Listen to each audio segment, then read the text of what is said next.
Good evening, guys. Good evening, everyone who's watching, and welcome to the FVP. Woo! We're just waiting for one more to come in. There we are. We're just going to add him into the stream. We've got Charlie. Hey, Charlie. Evening, Charlie. Evening. How's it going? For those that haven't been on the stream before, haven't watched this show before, we go around the tiles. We talk to each other about how the week's gone for our football clubs, and also we also talk about what's gone on in football this week, and we look forward to the week ahead.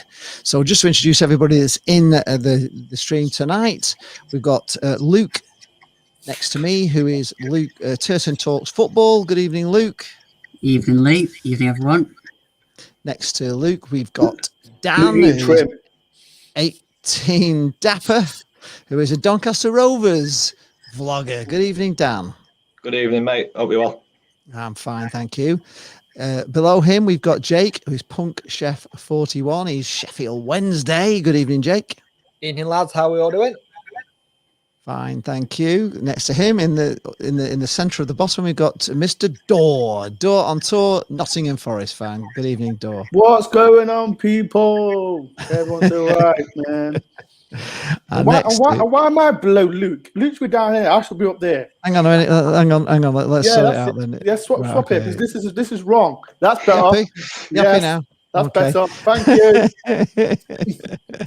And then next to next to Dore, who was there, is now Charlie, who is Bristol Rovers. Good evening, Charlie, who is Bristol Rovers fan. Yeah, not Bristol City, as Dore keeps calling it. Are you all right, Charlie?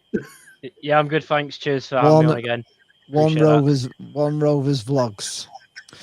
Right, going round first. Well, we'll start seeing as you've moved up the table, Dore. We'll start off with you. You know what, Izzy? I've been here from the start. I should be me and Dappy. Even Jake should be up here. We should feel important on this podcast. Shouldn't be Jake. Yeah. This is like Dappy's there. That's better. We should be important. Right. We Okay. should feel important for your channel. Right. Okay. All right. Sorted. How's that? Are you happy? Is everybody happy now? Does anybody want to sit in any other square? I'm a part-timer, mate. You can swap us around if you want. Should we put me back over there? There we go. Right, we're happy with it. Are we all happy? Is everybody happy I feel now? important now. I should be important. Got the elite and the subs. Excellent. Right. Just quickly, just as a couple of comments. Let's have a look at the comments before we start. We're thrown away now. We don't know which way around to go. I don't know. God, loud mouse here. What's this? Bore out, he's saying. You went. No more loud mouth. No more loud Yeah. loud mouth out. He's Wait, here. wait. He's here. He's Loud here. mouth. He's already out. So I can see Borat. He's already out. We're playing. Oh well, let's give him stick from the sidelines. Forever Football, Doncaster Rovers. He'll be coming on later. There's a few people coming in at 9 as well. So I think we've got a Hull City vlogger coming in, haven't we, Luke? And we've also got possibly Ben from Cos Vlogs will be coming on after 9, and also, of course, Forever DRFC, Darlington, Aaron from there. So Ryan says his dad's not here tonight. So we're stuck with a better Dunbar for Scottish football, don't? Okay, so right, okay. So moving. Somebody said, can we change them back? No, we can't. No, don't change it back. If you change it back, I'm leaving. Ryan Dunbar says it's a musical Zoom call. No, he's not. Mark Porter saying, has Ben moved on? No, he hasn't moved on. He's just doing other things on a Monday night now, and he just can't make 8 o'clock, so he may be on later. Right, so moving on to Dore on tour. Tell us all about it, Dore. What's been going on this week in the life of Nottingham Forest? I think me and Luke should do a joint one here, Luke. Come on, Luke, let's do a joint one. Yeah? Okay. I'm going to be positive, and Luke will be negative. So I'm going to say the positives, right? We got a point. We got a point against who did we play against, Luke? Reading. I said 1-1 before the game, but that's it was great. It was a fantastic point. Go on, Luke. Luke, negatives. I'm waiting here, Luke. Luke will say something negative. Okay. Well, the negative is we conceded after going ahead. That's a negative. But I don't feel too negative about it though, because it's a point against Reading, the fifth in the table. So, it's where we wasn't are. that great though. There wasn't that great, was Point. there? There wasn't that great before they scored. No, but we never are that great. So you just get used to it. Look, them, not us, you bell end. Them.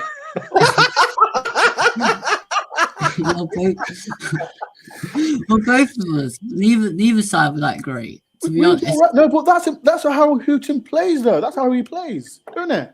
So we're not expecting a tic-tac football Brazilian Forrest, are we? That's how he plays. but So that was a fantastic point for Forrest.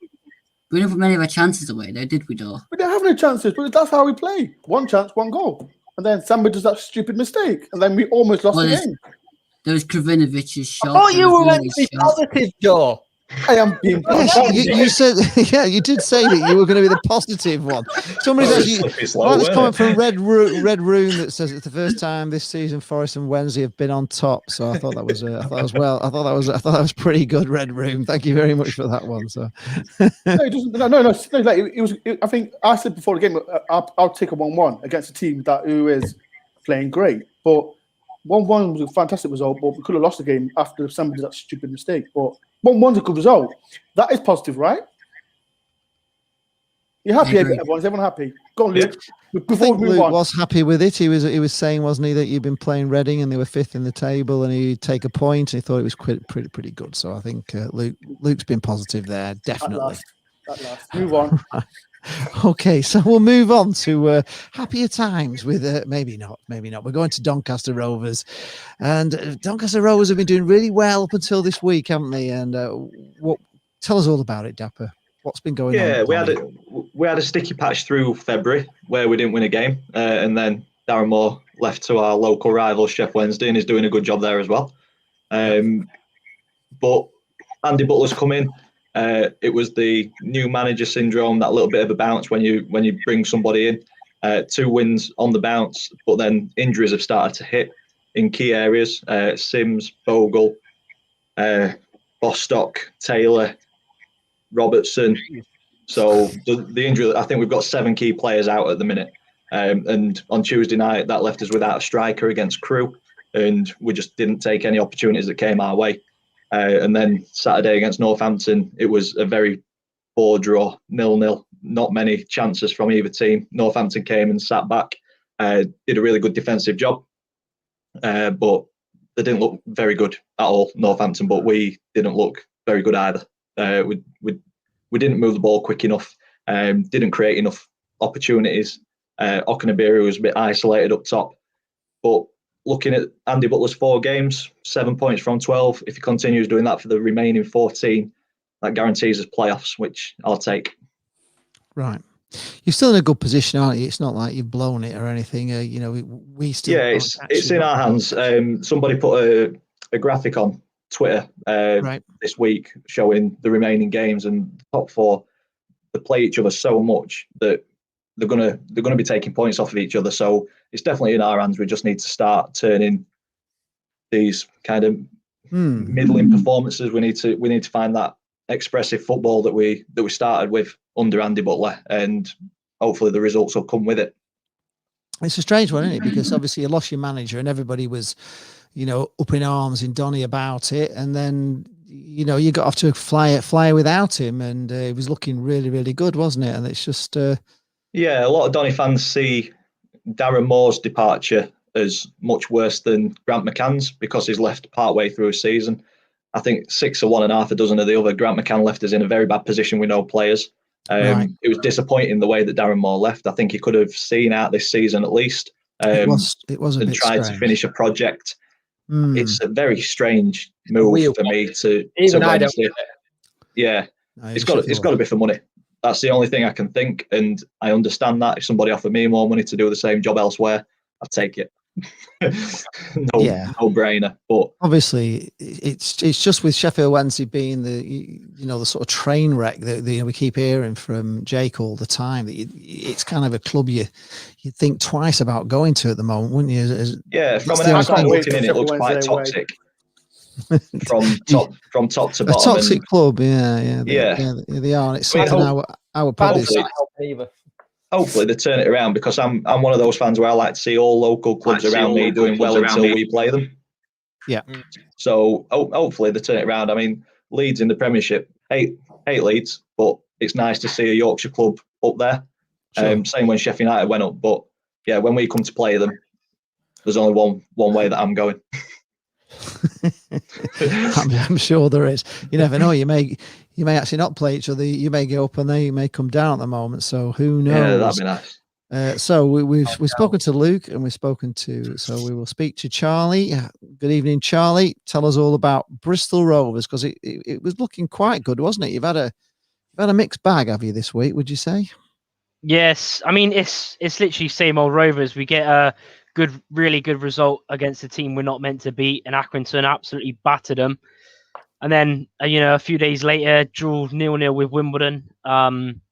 First half was probably the worst we've played under Barton. I'm not sure why, because it was the same team that battered Accrington, played them off the park.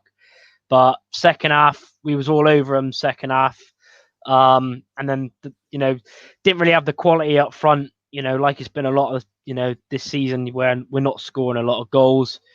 And then last 10 minutes, they could have easily won if it weren't for Joe Day making 2 good saves. So in the end, it's a good point, especially under the fact that if it was Garner or Tisdale in charge, we'd have probably lost that game. But, I'll take the clean sheet and the point and move on against Charlton. It's going to be interesting. I put on my Twitter earlier about the fact we haven't won at the Valley in 63 years. So, should be interesting tomorrow night. But yeah, I'll take a point, really. Charlton, I was hoping Tyler may have been on him. He may come on later, because it would be interesting to know what his thoughts on this are, because he's pretty down on Charlton at the moment, and I think you've got a chance against them. What are you thinking, or what are your thoughts on Joey Barton at the moment? Is the football better under Barton? Do you think has he made a difference? Yeah, definitely. Is that a better club? Yeah, I mean, I'm only saying it so Ben doesn't destroy me. So just get it in now while he's not here. I'll tell you what. We'll talk about me in a minute, but so you're quite happy with Joey Barton? Yeah, I mean,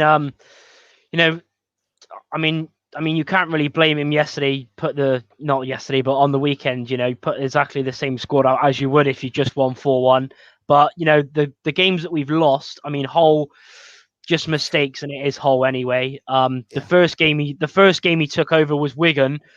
We didn't play bad or we didn't play well, but it was just poor, defensive mistakes, which it has been all season. And then the Burton game, just players not taking chances when we was on top in the first half, and then the red card cost us. But the football's definitely been a lot better. I mean, Shrewsbury and Accrington played them off the park. So hopefully we can keep doing that and hopefully stay up. But I think it'd be down to very tight. And to be honest with you, knowing Rovers, it'd be down to the final day, probably have to win at Blackpool or something.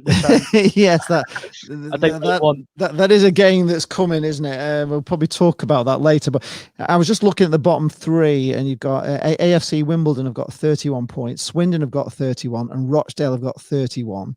Then you've got Wigan on 33, Northampton on 33, and you on 34.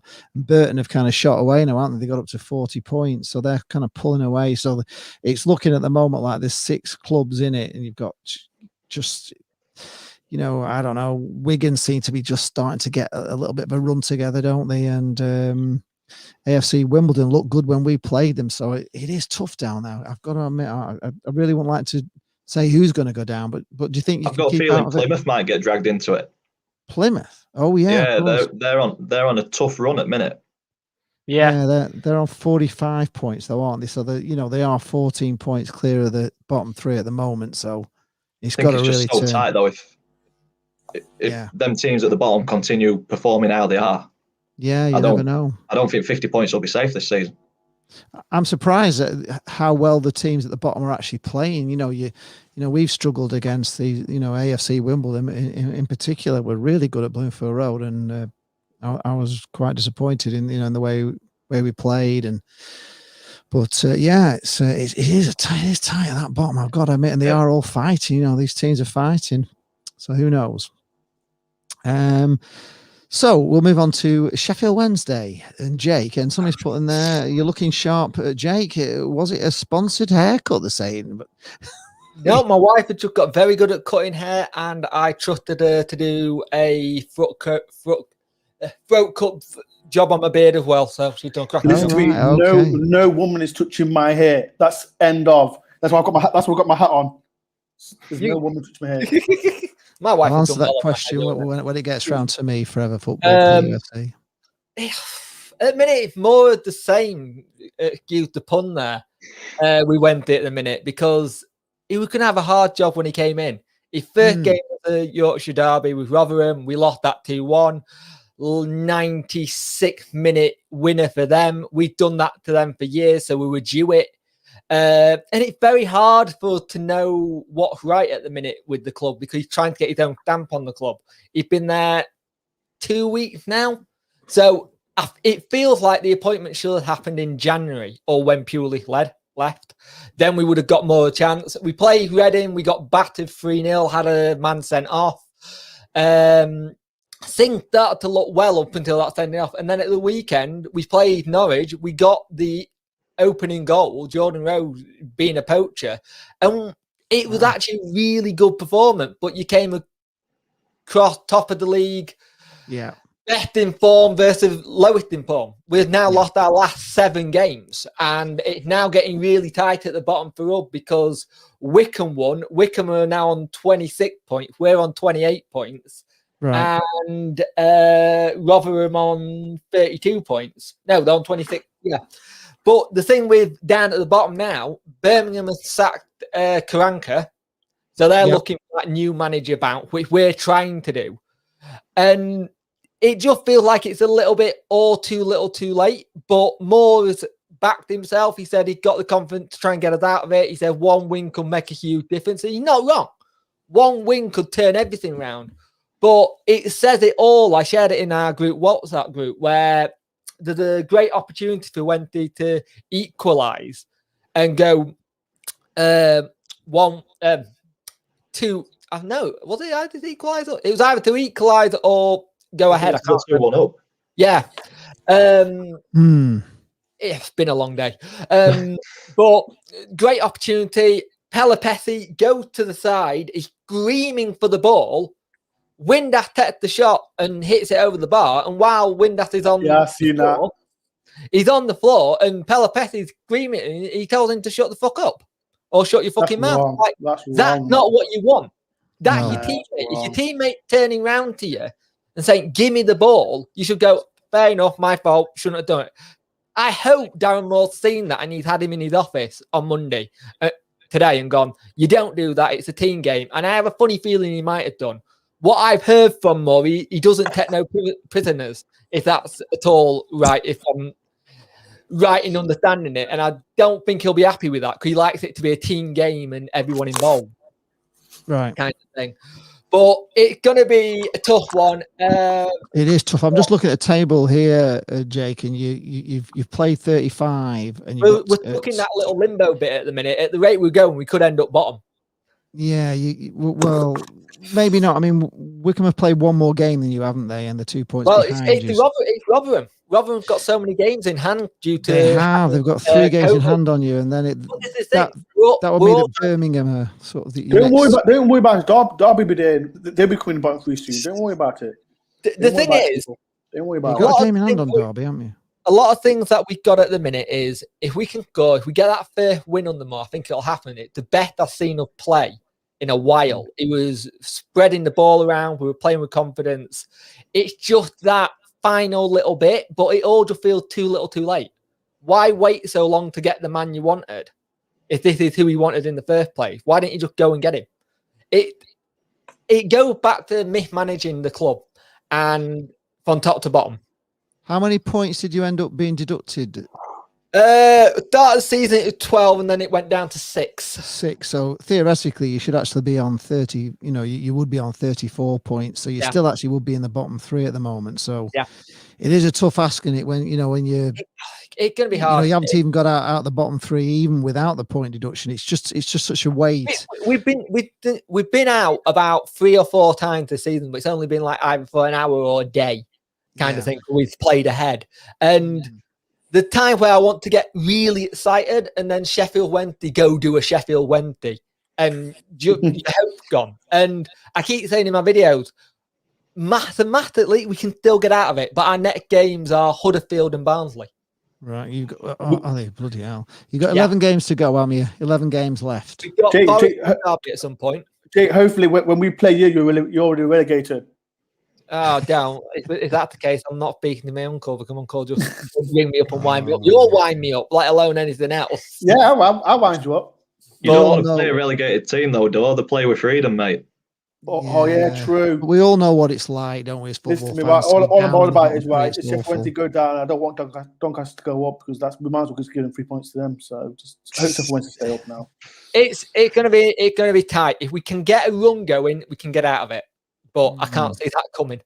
I'm hoping the international break gives more a chance to have a lot more time with the players to put stuff in place, because that's what we saw this week. He had a week with full training and it made a difference. So we'll see. Yeah, but just remember, there was like you can still put like Forrest and Dunbar. They can still get relegated. I know. Oh, I know. There's still poor teams like Wickham. I think Wickham's already down. So Wednesday. The thing is, though, they're on 26 points now. They could go past us. I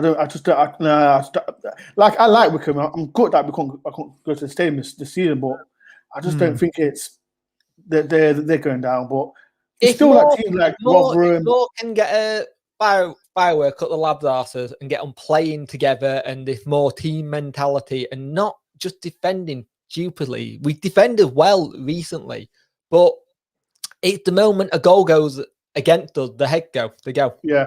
It's going to be interesting. And that's not a thing a manager can fix straight away. Next season, whatever happens, if we're in League One or if we're in the Championship, it's a massive rebuild because we've only got 12 registered players technically at the club next season. So it's going to be a huge rebuild, but he got a job on his hand. I still think he's a bit mental for taking it, but I respect him for wanting to take a challenge. If he thinks he's got the ability to do it, then fair enough. Difficult one. Somebody's actually posted in the comments who will go up from League One. They reckon Peterborough, Hull, and Sunderland, and Wimbledon, Swindon, and Wigan. And you know what? I know people that they always get promoted every single time. Then they get relegated. I don't want them to go up.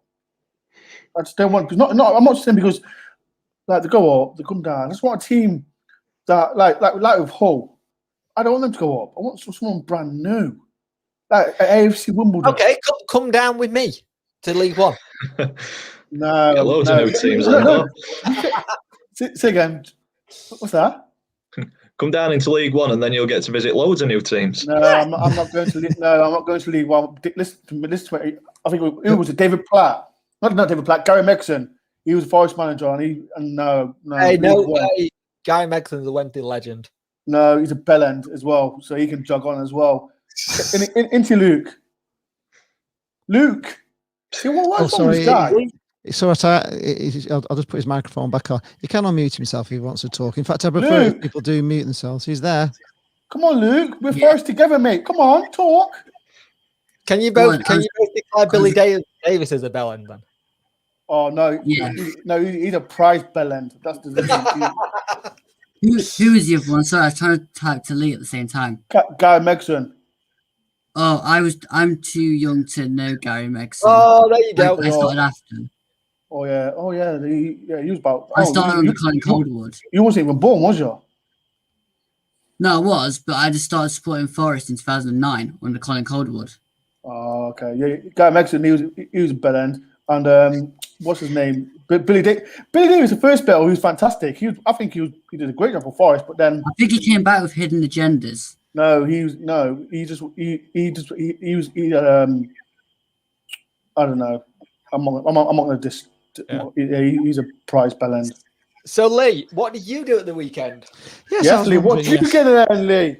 Come round to us. Yeah, well, we had a sort of an indifferent week. We played MK Dons away from home on Tuesday night and got a nice 1-0 draw sorry, a 1-0 win, 1-0 win against MK Dons, a great goal from Jerry Yates, and we played really, really well. And we kind of, I don't know if any teams, you've played MK Dons, they keep the ball all the time. They're passing all the time. It's very hard to get the ball off, but we just had a game plan where we let them keep the ball in their half, really, and they didn't do much damage, and we just got one chance, really, and scored one really good chance and scored. But Saturday we played, of course, Cods, didn't we? We played bloody Ben's team, played Fleetwood, and it was one of those games where, he pulled off, the keeper, Alex Cairns, pulled off a couple of really good point blank saves. We hit the post. They were blocking everything. They should have had a man sent off for a second booking, but they didn't get it. And it was just really, Blackpool second half were just cute. It was just all in their half, trying to score. Fleetwood were playing a game of defending and just trying to catch us on the break. And it was one of them days where it just was never going to go in. We could have played probably for a month of Sundays, and it just would not go in. There was a couple of shots. There was one from Massive Virtue that had a massive deflection, and it just went over the bar. They cleared one off the line. Well, they cleared a couple off the line. It was just one of them days. And then Ben, of course, said that he thought we were crap, and it was a fair result. And I'm thinking, if it had been the other way around for me, and I'd have been watching Fleetwood come at us like that, we'd be kicking off the line, hitting the post, goalie pulling off wonder saves, blocking everywhere. It'd have been like the Alamo, and watching my channel would have been hell, because I'd have been saying, here they come again. You know what I mean? Because that's what it's like when you're watching me, and I see we're under the pressure, under the cosh. I'm like saying, oh my God, we're clearing it. We're not getting rid of it. It's coming back at us. But Ben seems to think I've not actually watched his stream to see how he was taking it, but I would have, if I'd have been in his shoes, it would have been hell watching it with me. So it's disappointing. I've seen your streams when you're not doing that well. They're quite comical, actually. Yeah. People should click them and have them on montages. Yeah. Oh God. Yeah. I am honestly, I am. If you come and watch a football game with me and sit with me, that's how I am. I want to. No. It's really stressful. Jane gets so stressed watching football with me. She just can't stand it sometimes. Does she walk out and not know who you are? I'm not with him. That thing. You're a football fan, so you've seen it all before, haven't you? And you can see that. When you're watching a game, and you can see a goal coming, can't you? Sometimes, you just think we're going to let one in. And I'll be saying it all the time, but we're going to let one in. We're not getting, we're just not getting rid of it. We're clearing it 5 yards. They're coming back at us. And then the minute they do score in like the 89th minute, I'll say, I told you. I've been telling you all the time. And she'll be trying to be really positive, and I'll be like that, if I can see something coming. I had a Hill for once watching the game. I can't remember what play it was. And I've got this bloke behind me going, he's fucking shitting me, doing really crap. Get him off, get off. I said, he's on the fucking bench. He's not even playing. And he's like, what? He's on the bench, mate. He's like, oh, good. He's halfway to this. So who are you saying a crap? Which one is it? I can't remember. Do you ever get people behind you that, say like irritating things? We used to have a guy behind us in the South Stand years ago, and he always used to go, switch it. But he used to say it all the time. He used to drive you mental. My dad used to go, oh, it's bloody switch it again. And he's always been going on about switching it all the time. And some fans can really irritate you, can't they? Especially sat around you. I don't know if you have anybody like that at your Port Vale fan. And they had it that they were watching, I think it was when Akinfenwa was at Northampton or something like that. And he was screaming abuse at Akinfenwa. And Akinfenwa said, you want me to come sit in your lap? I will do. And he shut up the rest of the fucking game. Really? Well, at least you didn't do an Eric Cantona and do a kung fu kick over the. Still be knocked out now. Yeah. In fact, talking about Eric Cantona, we watched him on Netflix. Have you seen that thing? No, not yet. I'm going to.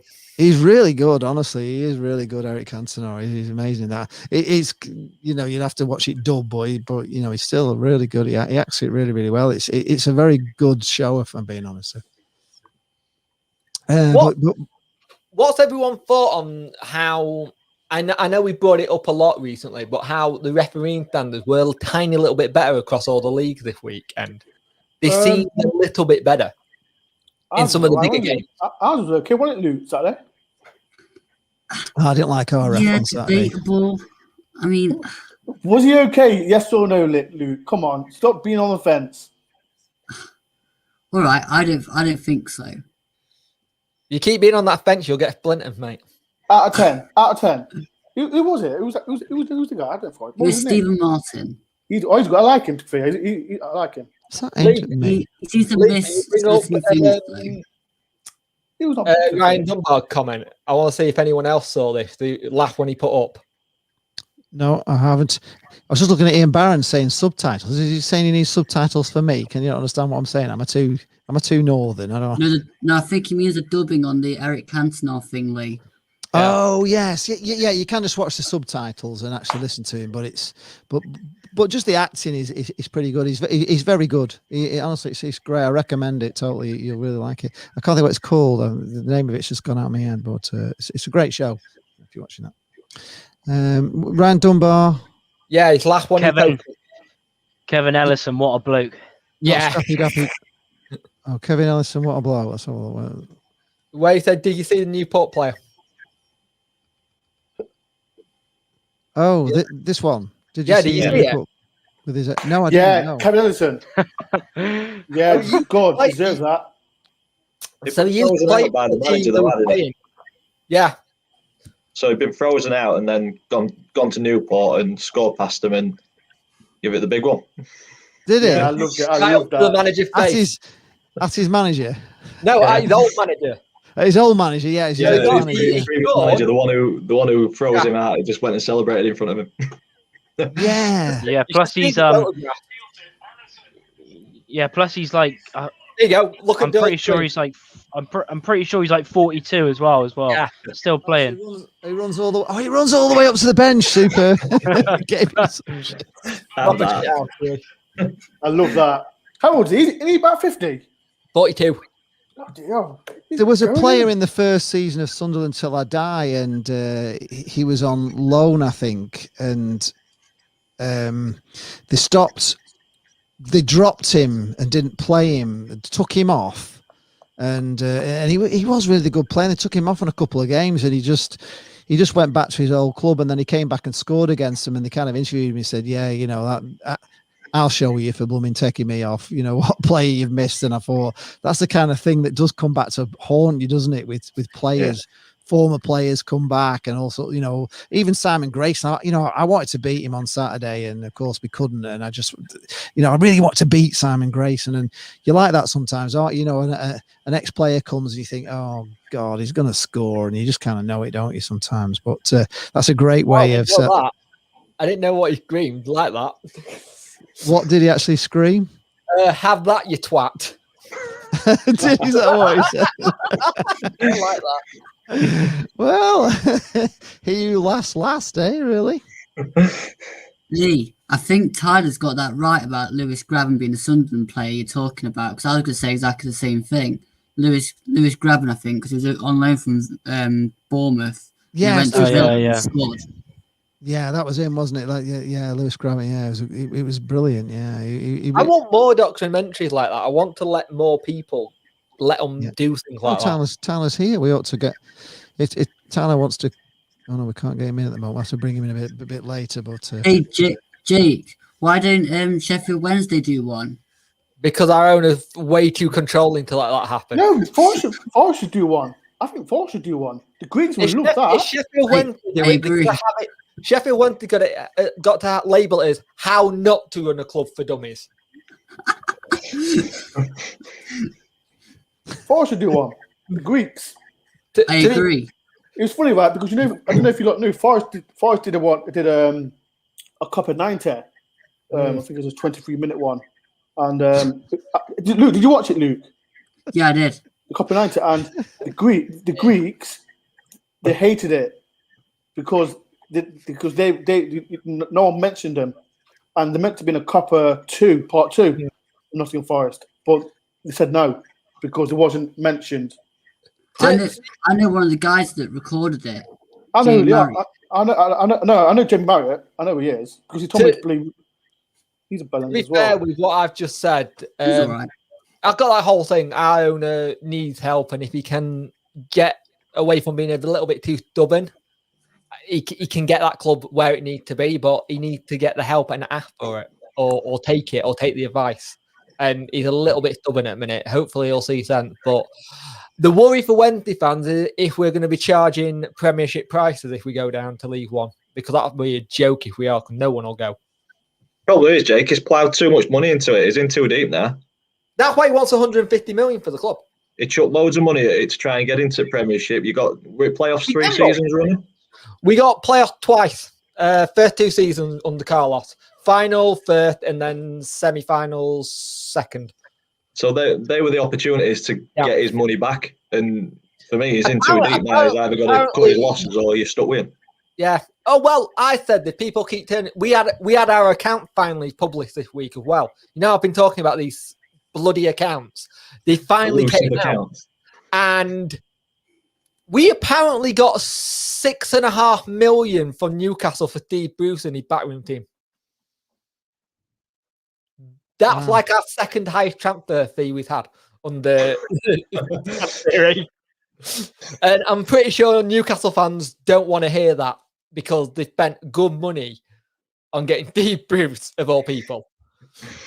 It's a weird one because we looked at our accounts and it says he's the only thing bankrolling the club at the minute. And this is the thing. If he's the only one bankrolling club, you don't want to turn around and say, I want you out, because that's all you got. Because it's not easy to get owners and people to buy football clubs. It's happened a couple of times, kind of thing. And people are, but I don't see people wanting to spend 150 million on a football club. No. Unless it's a very, very good deal. And you're like, if you buy our club, you've then got to do a deal to get the stadium because the owner owns the stadium. It's all really dodgy and it doesn't look good. And yeah, if it seems dodgy, it probably is. Yeah, it's one of these things where I look at it and his heart's in the right place and he's trying to get it to work. But he got to realise that you're in a northern city kind of thing. We're not going to play London prices. And if we do, football, we always have it. Football fans are a little bit idiotic at times. Complains that it's too expensive, yet still give the club the money. Because it's our kind of a lot of people use football for their mental health. They go see the mate, they go watch a game, and it's been in them since they were kids. Yeah. You don't want to stop it, do you? No. I pay stupid money for our shirts. Our shirts are 60 quid each. I bought 2 this season. So, and then you then got price of games. It's like, we'll still pay it, but we'll still complain about it when it needs to be different. You know what I mean? Yeah. It's a weird one at the minute with it because I want to back him because his heart's in the right place, but you just see things that keep going wrong. And you don't know where the next transition is going to be. What's the next big thing going to be? What's the next thing that's going to leak out or something? So we'll see. We'll see. It's early days under Moore, and I just don't. If we do go down, he don't go. Well, you were meant to keep us up and. I don't want Sheffield to go down. I don't want it. I don't think many do. No, like I love Sheffield Wednesday away. It's like I know Sheffield United, they're already down, but Sheffield Wednesday away. What's everyone thought on Wilder getting the sack or leaving by stupid? And who's they brought in? Yeah, he's in from the academy. Yeah, ridiculous.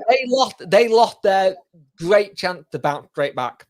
With Wilder. Look at Fortnum, the Norwich manager. Like he was horrible. He was rubbish last season, and now he got relegated. And I look at the top of the league. Like it's ridiculous how they've done it. But what's it else? Getting over 100 points as well, aren't they?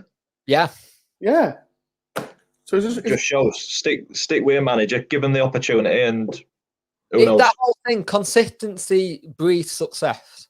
Yeah. The more exactly you've got around club. But at the same time, I think the players that he brought in, like Brewster, like was it 23 million they brought him for? Yeah. Like he didn't something stupid. It was 23 million, but this is the stupid thing. There's talk saying that it wasn't a Wilder signing, it was a chairman signing. And then the talk that Wilder wanted him, and then he went to then he said the owner, well, I didn't want him anyway, he was a waste of money. Like, it seems like the relationship between owner and managers have got to that point. Yeah. And I finally get to that. And it's the stupid thing that I find really funny. There's a thing going in Sheffield at the minute with a picture of our owner and the Blades owner, and going the two biggest muppets in Sheffield at the moment. It's not good for Sheffield, is it? Both clubs at the bottom of the league. No, it's just not a good thing for the whole city of Sheffield. I like Wilder. Like, if Houghton wasn't the Forest manager, I would love him at Forest. I've always been a fan of him. I think he was at Oxford, Northampton. He's always done good where he goes. So wherever he goes, I'll love him at Forest. After when Houghton gets sacked. But I actually have a funny feeling he may, I saw that Lennon is linked with the Sheffield United job. Listen to me. What? Neil Lennon has been linked with the Sheffield United. Don't. He's useless. That is madness. That is madness. No. It's a weird one, because both Sheffield clubs are not doing great, and it'll be even worse if both of us go down from our respective leagues and we don't have the Sheffield City derby for a while, because we haven't had one for 2 seasons. And we'd all got that whole thing where we like playing our rivals, and the Sheffield City derby, the huge one, because it's why I like having 2 teams in the club. I'm not a big fan of the whole Leeds idea, where they're just a rival to everyone. A few people are asking about Cod's vlogs, Ben, in the chat, because obviously Blackpool fans want to see him here. He's not he'll be on later. He's doing another show at the moment, so he's not been given the red card. No, he's lying. He's scared of everyone. when everyone goes at 9 o'clock, he's come in and like, oh, they've gone. It's Luke. He's scared of you, Luke. That's what it is. He's not. Come on, Luke. Come on. It could well be. It's Tyler Rowlinson was talking about Wilder. He said Wilder's linked with Charlton. Not a chance. We'll get him. But if they did, my God, that'd be great. But I think he's better than that. No offense, Tyler. I think Vlog's scared of this. He's here actually hiding behind Jake. I love Wilder. I want Wilder at Forest. Well, there was a mental one on Twitter. Someone turned around on Twitter and said, oh, Wilder should be like Darren Moore's number 2. Wilder's never going to do that in a month of Sundays. He even turned around in a press conference, turning around and said, I'm really disappointed in him. I'm sending him a message. You're risking our friendship here taking that job. I don't know. But yeah, he'd be a great manager. He'd be a great manager at any club. Fair. But yeah, it'll be interesting to see what happens where he goes next. Who's everyone got this week then? Is anyone playing this week? Yeah, Huddersfield midweek and then Barnsley on Saturday. I don't want to say who. Guess who our next 2 games are. Go on, Luke. Tell him who got Luke. Next 2 games. Norwich and Brentford. Oh, nice. Norwich will be tough. So will Brentford, though. Norwich and Brentford. I know it's neither of them sound too easy though. If I'm being honest, I'm not doing a watch along. There's no chance. You're not even doing one. no, I'm at work, but I'm doing a Brentford one. Are you getting your stand-ins to do it for you instead? The price show. We've got 2 tough away trips. We've got Oxford tomorrow, and then Gillingham Saturday. Oh, very tough games. So a couple of tough games. I think these games will kind of show where we're going to go for the rest of the season. I think if we get a couple of decent results, then playoffs potential. But I think your injury crisis is going to be your big thing, isn't it? Big key play. I think if we struggle and other teams start picking up points, that gap's just going to widen. And it's just going to be tougher to stay in that top 6. But we will see. Yeah, we got Charlton obviously tomorrow against. Oh, I love Cheltenham. Tyler. And then we got another big game, Plymouth away. Shame there's no fans, because Plymouth away is always class. But 2 big games. Oh, you just reminded me. Plymouth is a nightmare to get to as an away fan. It is for us, particularly. We're Plymouth in the league. I want them to come up. I want them to Come on next season. Mid-table. Oh, They ain't going up. I wonder, away there, They ain't Plymouth. going up. Yeah, Oh, they're not going away up. You've got there, more Plymouth, chance. Come on, You've got more Plymouth. chance of Forrest coming down than Plymouth going up. Have you seen the comment from Ryan about the guy who got the fake Wikipedia page mocked up? No, I've not seen that. Where's that? Further back. Let me just go back to the comments. It's just gone off my screen. Oh yeah, okay, yeah. Here we go.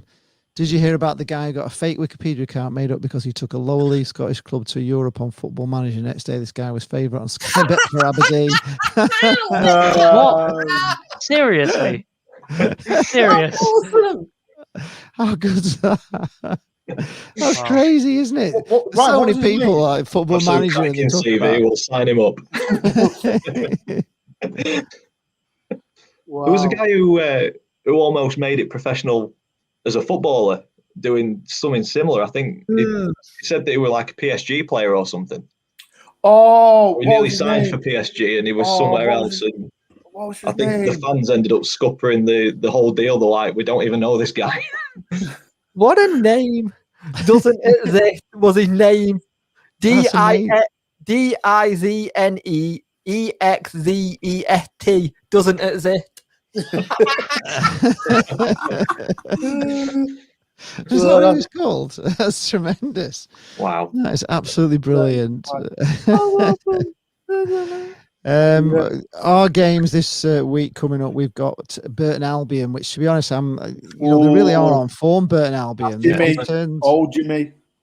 we've got, I know he's doing a good job, isn't he? So we've got them on Tuesday, so that's going to be another hellish watch along, and then we've got blooming Oxford away, which is another tough game. So we've got a tough week this week, I must admit. And you kind of dread these watch-alongs when it's tough, don't you? Because you got all these people watching. Everyone enjoys watch-alongs. I enjoy when Blackpool lose, so I can see Lee's face. Yeah, everybody choosing to watch me lose. Yeah. I have screen grabbed a couple of times where you completely lost it, and Jane's just going like that, going, I'm just going to leave. Well, somebody did say further back. Where was it? I put it up before. The hostage situation. Yeah. It just looks like an hostage. Yeah. Please put it on. Jane looks like she's in a hostage situation. It was pretty bad. You know when Forrest played Derby and Forrest scored, and I went, go! Forrest, someone, quite a lot from Forrest messaged me and said, Dore, I just seen your reaction from the Derby goal. It was mad. So that was a bit crazy, but it's all fun. Everyone's enjoying it. To be fair, though, Dore, it's brave weird, doing it with away weird, fans.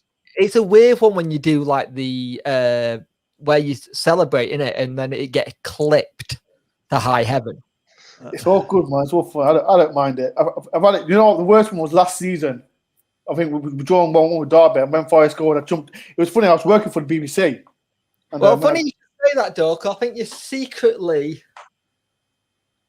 Oh, here we go. Here we go.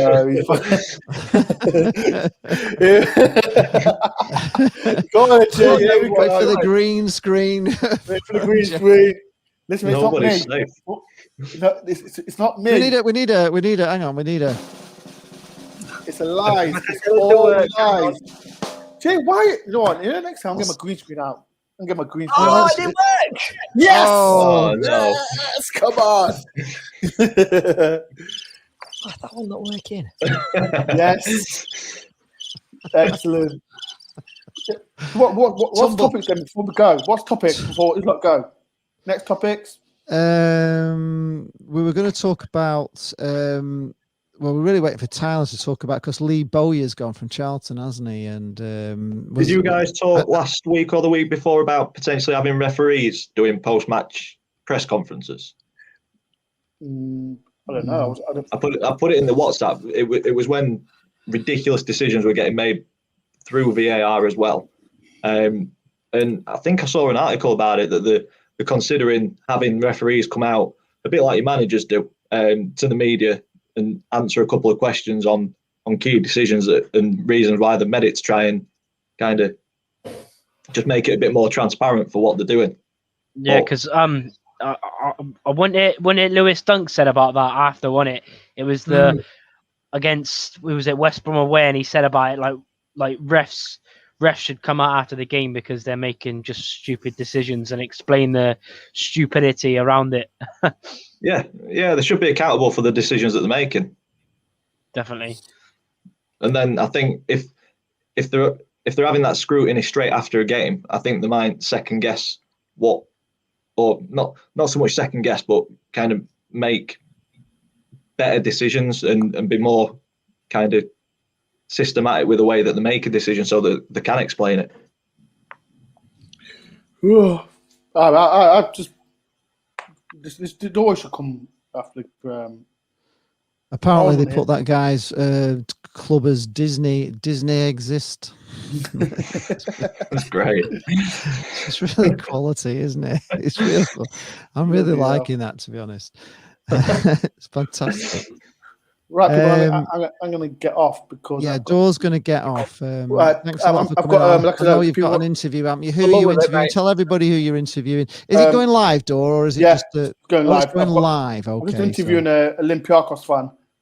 Yeah. Just to talk about because, like I said, most of our CEO, the owner, and director of football, they're all from Olympiacos, and the CEO. He's been here for 3 or 4 years, and he's never come out in public to talk about Forrest. And I just want to know what it's like. What he's like, yeah. Yeah, because I mentioned, I think it was 2 or 3 months ago, a guy called Daniel Taylor wrote an article basically about him.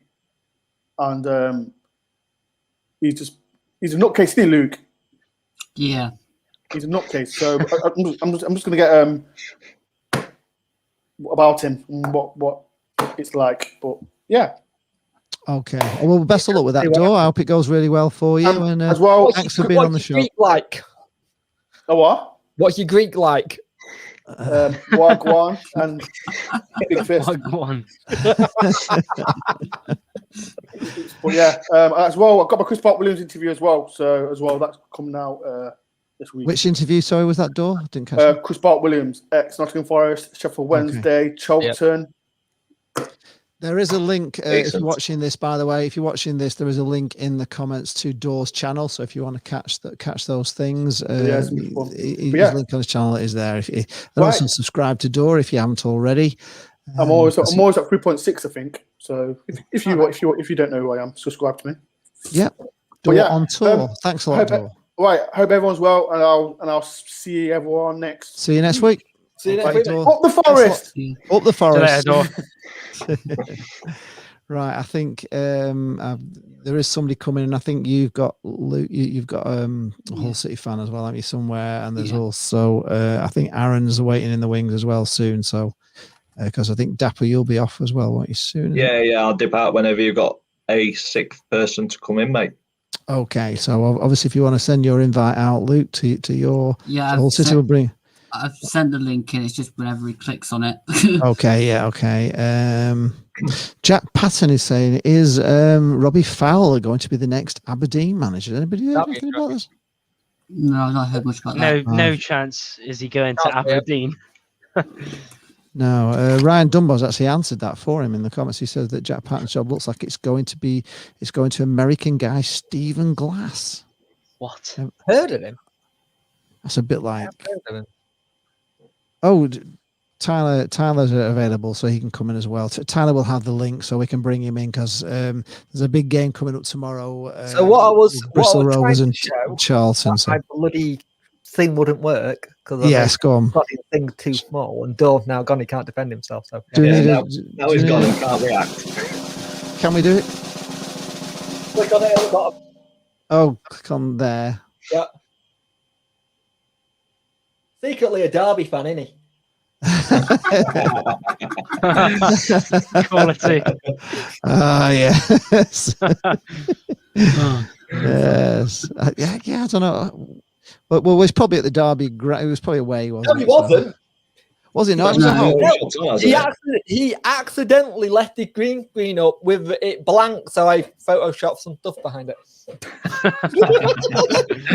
That's class. Good evening. We've got Tyler's just joined the show. Hi, Tyler. Big news from Charlton today. In fact, Where I'll are I'll move you across there because we need to have a bit of banter there. So, quickly, tomorrow night we've got Charlie is playing Charlton. At Charlton, is it tomorrow? Yeah. What's away. What's on this game, guys? Yeah, going to be interesting. Going to be an interesting one. Obviously, with the big news that's come out of us today, Bowyer gone. Johnny Jackson's taken over. Assistant manager's taken over for this game. So it's going to be interesting how we set up. Is he going to stick with the same tactics that Bowyer had? Is he going to try his new thing? I've no idea. But yeah, it's going to be interesting. Rovers will be looking to get the win, improve their form. We'll be looking to make it 5 games unbeaten. But I don't know how to feel. I don't know how to feel with the managerial change, what effect it's going to have on the team. I don't really know. I thought you'd be buzzing, Tyler. Just the fact that he's gone. You've been in meltdown on your videos. I don't know if anybody's watched. By the way, if you haven't subscribed to Tyler's channel, it's Tyler Rowlinson. Just go on because over the last 6 weeks or something, your videos have been amazing. The one where you're really going mental as well. I can't think what it was. Really you can slowly see the level of his frustration getting it just boils and then he just goes. It's quality. You've got to subscribe to just to watch his review videos. You've been so angry, haven't you, over the last few weeks? So are you not cheering there, Tyler? I saw it coming. I saw this coming, and I'm not particularly complaining about the departure, but I don't think it's something to celebrate over. I don't think we should really be jumping for joy about the departure. Don't get me wrong. Like I said, I'm not surprised that he's gone, nor am I really complaining. But I think that at this time, all we can do is just send him on his way. Just say thank you for the memories, because I think that for the majority of his time at the club, he did a good job, and I think he did, and he was outstanding. Do you think he technically overachieved with what he was doing, and that kind of might have been a little bit of an issue? He shouldn't have done what he should have done. He overachieved in the circumstances of our club, of what our club was under. We definitely should not have done as well as we did. When he took over in 2018, we were out of the playoff hunt, and he got us to the playoffs that season. We didn't go up, but the fact he got us to the top 6 with the squad we have, which was League One standard, it was rubbish. It was an achievement. That season later, didn't spend a penny. Our owner, De Châtelet, didn't invest at all. He got us promoted against all the odds. And then Championship, same thing. Owner didn't invest, and then ESI came in and ruined everything. And we had 3 dire ownerships that season, injury crisis. He had everything against him that season. And you could argue that our relegation last year was... You had about many owners as we have managers this season. Exactly. It was mad. But I think with Bowyer, I think what he's been up against with the ownerships and with everything last season, he did everything he could and he gave his all. But this season, it just hasn't worked out. And I said in my video today, he kind of got sussed out as a manager. Tactically, he was very naive. Team selections were off, constantly coming out and battering the squad week in, week out. Just didn't help things either. But I think it is sad. It's sad to see him go and it come out of the blue completely. So I was very shocked, but it was inevitable. And I think a change was needed. We needed to freshen things up, especially with the summer rebuild and with this season pretty much being a write-off. But I wish nothing but the best for Bowyer at Birmingham. I wish him nothing but the best, but it's a shame that the journey that we were supposed to go on with him ended this way. Very nice words. Right. Yeah. Okay. Dapper, if you want to get off, that's fine. Yeah, I'll dip out now. All right. Thanks a lot. Thanks for coming. And again, Dapper's channel is in the links below. So if you haven't followed him already, he's 18 Dapper is Doncaster Rovers. Give him a sub as well. Thanks a lot for being on. Almost at 2K, Dapper. so it would be appreciated. Almost at 2K. So get him over 2K. Come on, folks. What can we do? But there'll be some information on the charity game coming up over the next week or two. So yeah, keep tuned on that. Okay. Okay. Cheers. Thank you. Thanks for having me on, and I will see you in a couple of weeks. Cheers. Thank you, Dan. Yeah, Dan. See you later. I'm going to bring in your. This is Luke's guest. Good evening. Good evening. I don't know if you can turn your camera. Can you turn your thing just on its side there? That's better. Yeah, we'll see you better. Right, I'm going to jump out too. Oh, and Jake's going as well. So, Aaron, I've already asked Aaron to get into the back stage. He's got the link. Has he got? I gave him the link. So if you got your link, He just said he come in doesn't and we'll have the bring you in. link. He doesn't have. I sent it him on Twitter. Send it again. Okay, I will do. I'll sort it out. Anyway, good evening. Hull and back is this? What's your name? It's Ant. Hi, Ant. All right. So tell us a little bit about Hull. You must all be very happy in Hull at the moment. I'm thinking it's starting to turn it all around. You had a bit of a blip.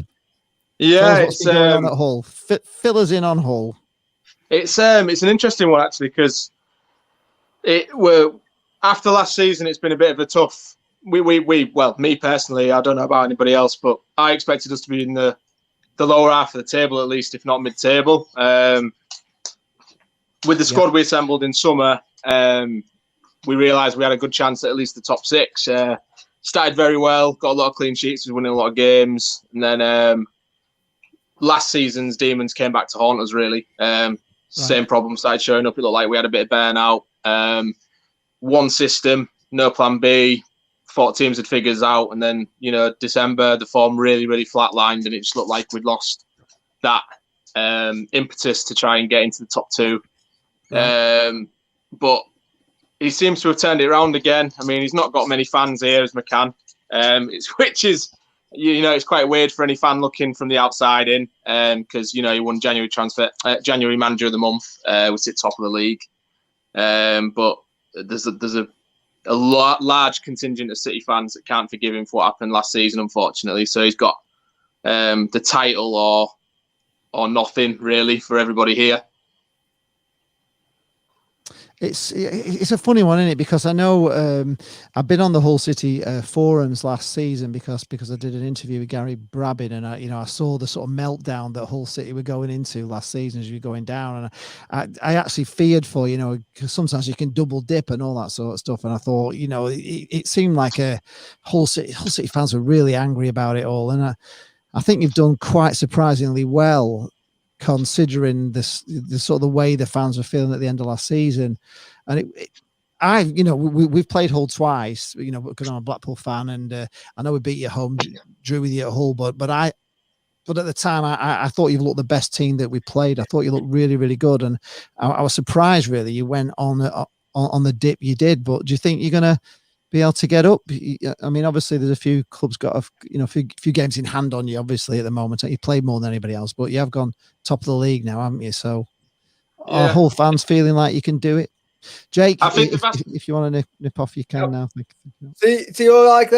Have a good show. Thanks, Jake. And again, Punk Chef 41. It's Sheffield Wednesday. Make sure you give him a sub and up the aisles, and I might see you or some of you in League One next season with the way we're going. So well, you never know.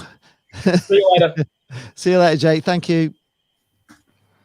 Yeah, it's a bit of a weird one for us, really, because he has started to win some fans over, especially with we're 5 wins in a row now. 4 of them games have been clean sheets. We're looking like we're starting to score goals again, especially at home, which was a big problem. We'd scored quite a lot of goals away from home, but we couldn't seem to find a way to put teams to bed at the KCOM, and it was that was going to be the worrying part of the form that was going in. But he seems to have, credit to McCann. I'm not a McCann fan myself, but he's got us playing away now that's got the ball on the floor. We look a lot more threatening going forwards. We've got some sort of system now where we look very, very steady at the back, and I do think it's because Alfie Jones has dropped into that holding midfielder role, protecting the back four, and he's been absolutely outstanding, being that balance of the team. Like when our wing backs bomb on, he drops back and makes a back three. He very, very well connects defence to attack. He literally just does the dirty work, passes it on somebody else who's a lot better, gets it up to the pitch, likes the Honeyman, Wilkes, KLP, and they go up and do the bit of the do the danger attack. So it looks like we found that good balance in the team now. He's found his strongest 11. I like that Honeyman. I watched the Sunderland till I die with him, and I thought he looked a real good player. And it looks like he's doing all right for you guys. There was a bit of an injury scare, was there, with him or something a few weeks ago? Was it everything all right? 'Cause it sounded pretty. Yeah, pretty hard. We played Doncaster. It was the 3-3 draw. In like the 105th minute or something, he went down. He had to get stretchered off. It did look like it would have been a a few weeks or something. It looked dangerous, but the club didn't reveal anything. They didn't say, they said he went to hospital, but then there was no else said after that, and then he was in the team sheet for the next game. So I'm not entirely sure what happened there. But yeah, No. He was diving. Well, we just put He was Aaron in next diving to you, and on he's you. Doncaster Rovers, and you thought it was pretty serious, didn't you, Aaron? I remember at the time. Did you not think it was a serious thing with Honeyman? When I first saw it, I looked and it looked pretty serious. Then I saw him in the team sheet the next game, and I thought he's the biggest diver since Tom Daley won the Olympics. He was diving like an Olympic champion. Well, this stretched him off. Yeah, from first glance, it did look very serious. Yeah. I think what had happened was I think it was all a precaution. Like I said, I think the weirdest thing is the fact that the club didn't say anything, but it was more of a. I think there was a coming together between him and the Doncaster player, because I know the Donny player tweeted out afterwards, didn't he, and said he didn't mean any malice by it.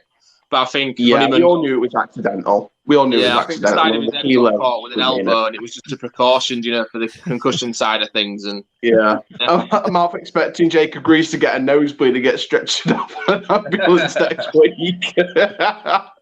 Liam Barnett's posted there, you're looking like a nodding dog since you came on. Aaron, are you okay? Well, it's because I always agree to disagree, and I agree to agree.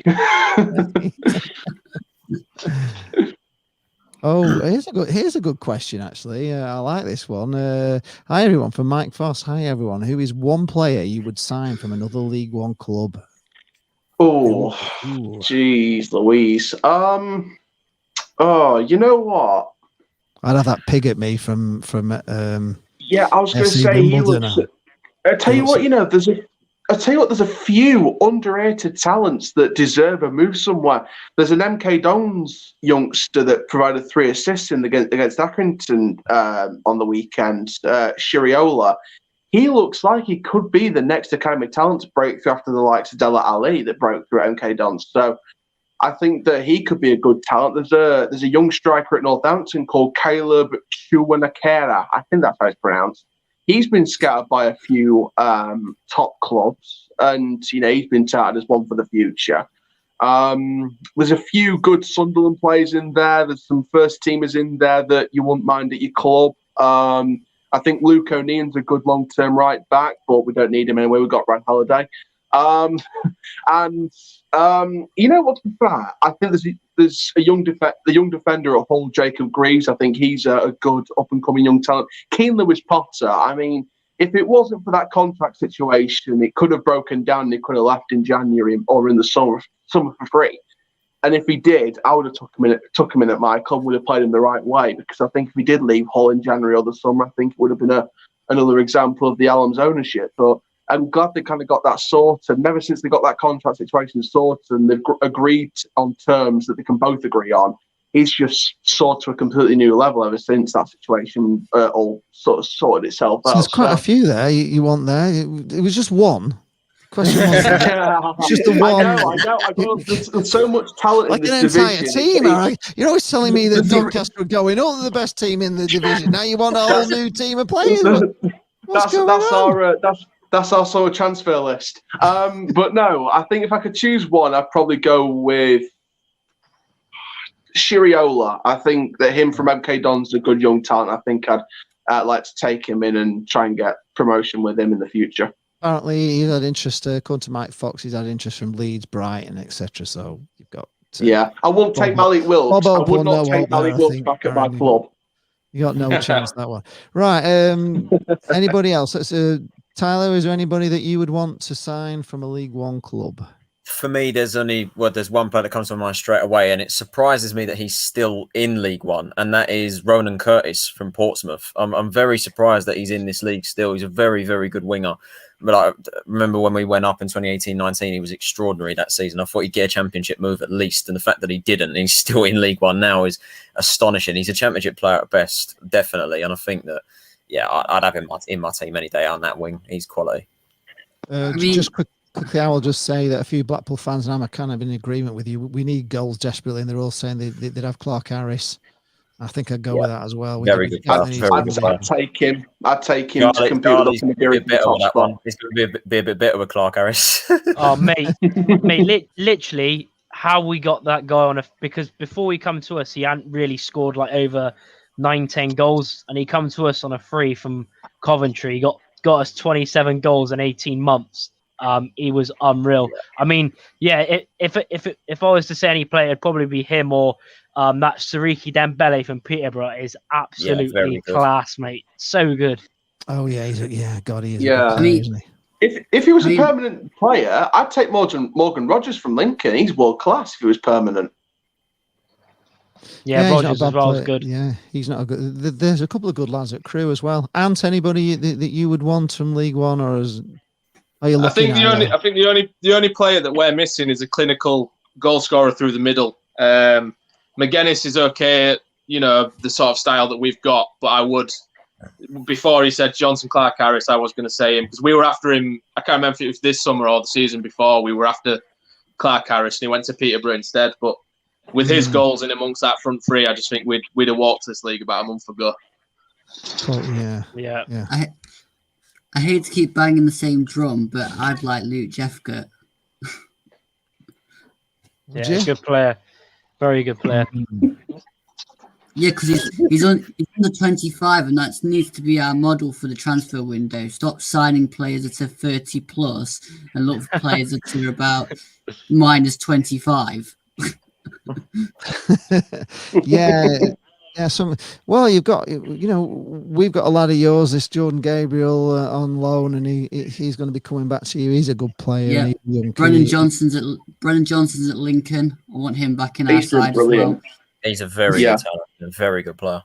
And also Tyrese Fornar's at Plymouth as well. So we've got quite a few in League One. Got a comment from Oliver Stewart here saying Chris Wilder is incoming into. Where's he coming into? Because I don't know where Oliver's from. I would rather stick with Andy Butler than Chris Wilder, to be honest. I don't understand why Chris Wilder would go to League One. And that's one of the reasons why. Thomas Sandgaard, get it done. Get it done. No chance. No chance is he coming to League One. If he goes to Charlton next season, Charlton's won the league before it's already started. It's ridiculous. It's never going to happen. But let me dream. Let me believe Sandgaard can bring him in.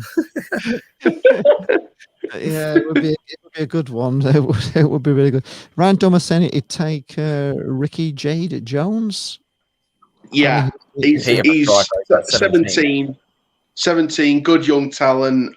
He'd definitely fit at a good top level club. I think he's a good young future talent. Yeah, I think he'd be a good option. By the way, 18 Dapper's comment earlier who said I'd change the whole squad. Trust me, that's only like a summer transfer target list. Trust me, it's like, and you got to think like.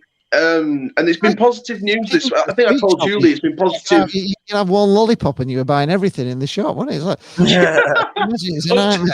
Just pick one thing, and he's like going for that. I'll have one of them. To be fair, I did say to you it's been positive this week with Joe Wright, our centre back, saying he wants to stay at the club, and there's a core group of players that want to stay at the club on new contracts. So. If we can get the contracts over the line and go, well, we've got the money to try and bring in 3 or 4 players. So it's not all negative. Grant from Lincoln, anybody take him? Grant from Lincoln? Yeah, he's a good player. We had him. Yeah. We had him in our academy. We let him go because we couldn't play him too often for some reason. He just wasn't doing it. Then we sent him to Lincoln and he's doing well since. So it's a shame he's injured. There's a lot of love for Dembele. I'm bored of hearing about Dembele. Okay, then VSL Up says who is the best player in League One in your opinion at the moment? It was Ben Whiteman. It was Ben Whiteman before he just stupidly let him go. Why did he go to PNE? The mad.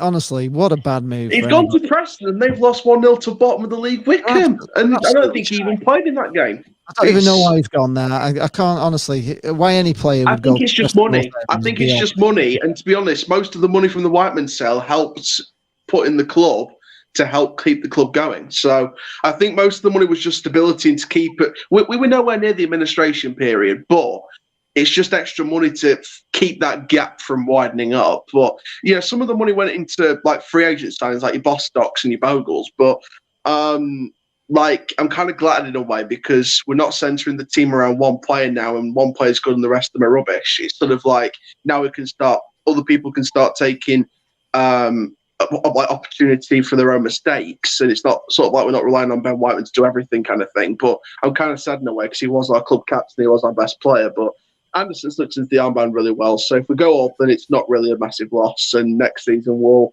prove to him why he shouldn't have moved. Mike Fox has a question for Tyler saying, what's happened to that Gilby that you signed? Can you Injured, constantly been out of Achilles problems. The thing when we signed him is that he was, when we first had him, and for the first couple of games, he looked really good, and I was excited about the signing because I thought he was going to be that midfielder to command the middle of the pitch, and then he got an Achilles injury and just come back a completely different player. Just has struggled to get going, and he's struggled with injuries this season. But yeah, just it hasn't worked out. But then again, he's not played many games, so if he stays next season, then I'd like to see what he can do. But yeah, hasn't really worked out. Dion, Forever Football, Portsmouth is saying Peterborough United is saying Dion Charles for Aki is decent. Class player. Yeah. Miller from Charlton. Yeah, I think Charlie, you said to me that Charles was getting scouted by Brentford. Yeah, he's been in talks. We've just had a link with him as well.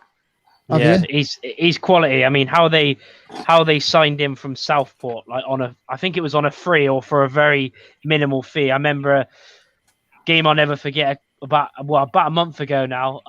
He scored a hat-trick against us when we lost 6-1 to Accrington in the away game, but he's a quality player. I said to Charles, I think Dion Charles and Colby Bishop will go to a championship club in the summer. What's a recent player of yours that you've let go and you just wish you never had? You know, who started playing brilliantly for. I mean, we had Nottingham at Blackpool, and he's gone to Aki, and he's been brilliant for Aki. He was absolute garbage for us.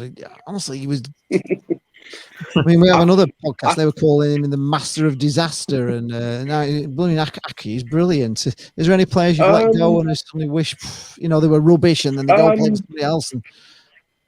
Oh, you know what? I think my biggest regret in the recent memory is Max Waters, because we let him go because we couldn't keep him. We couldn't give him the game time.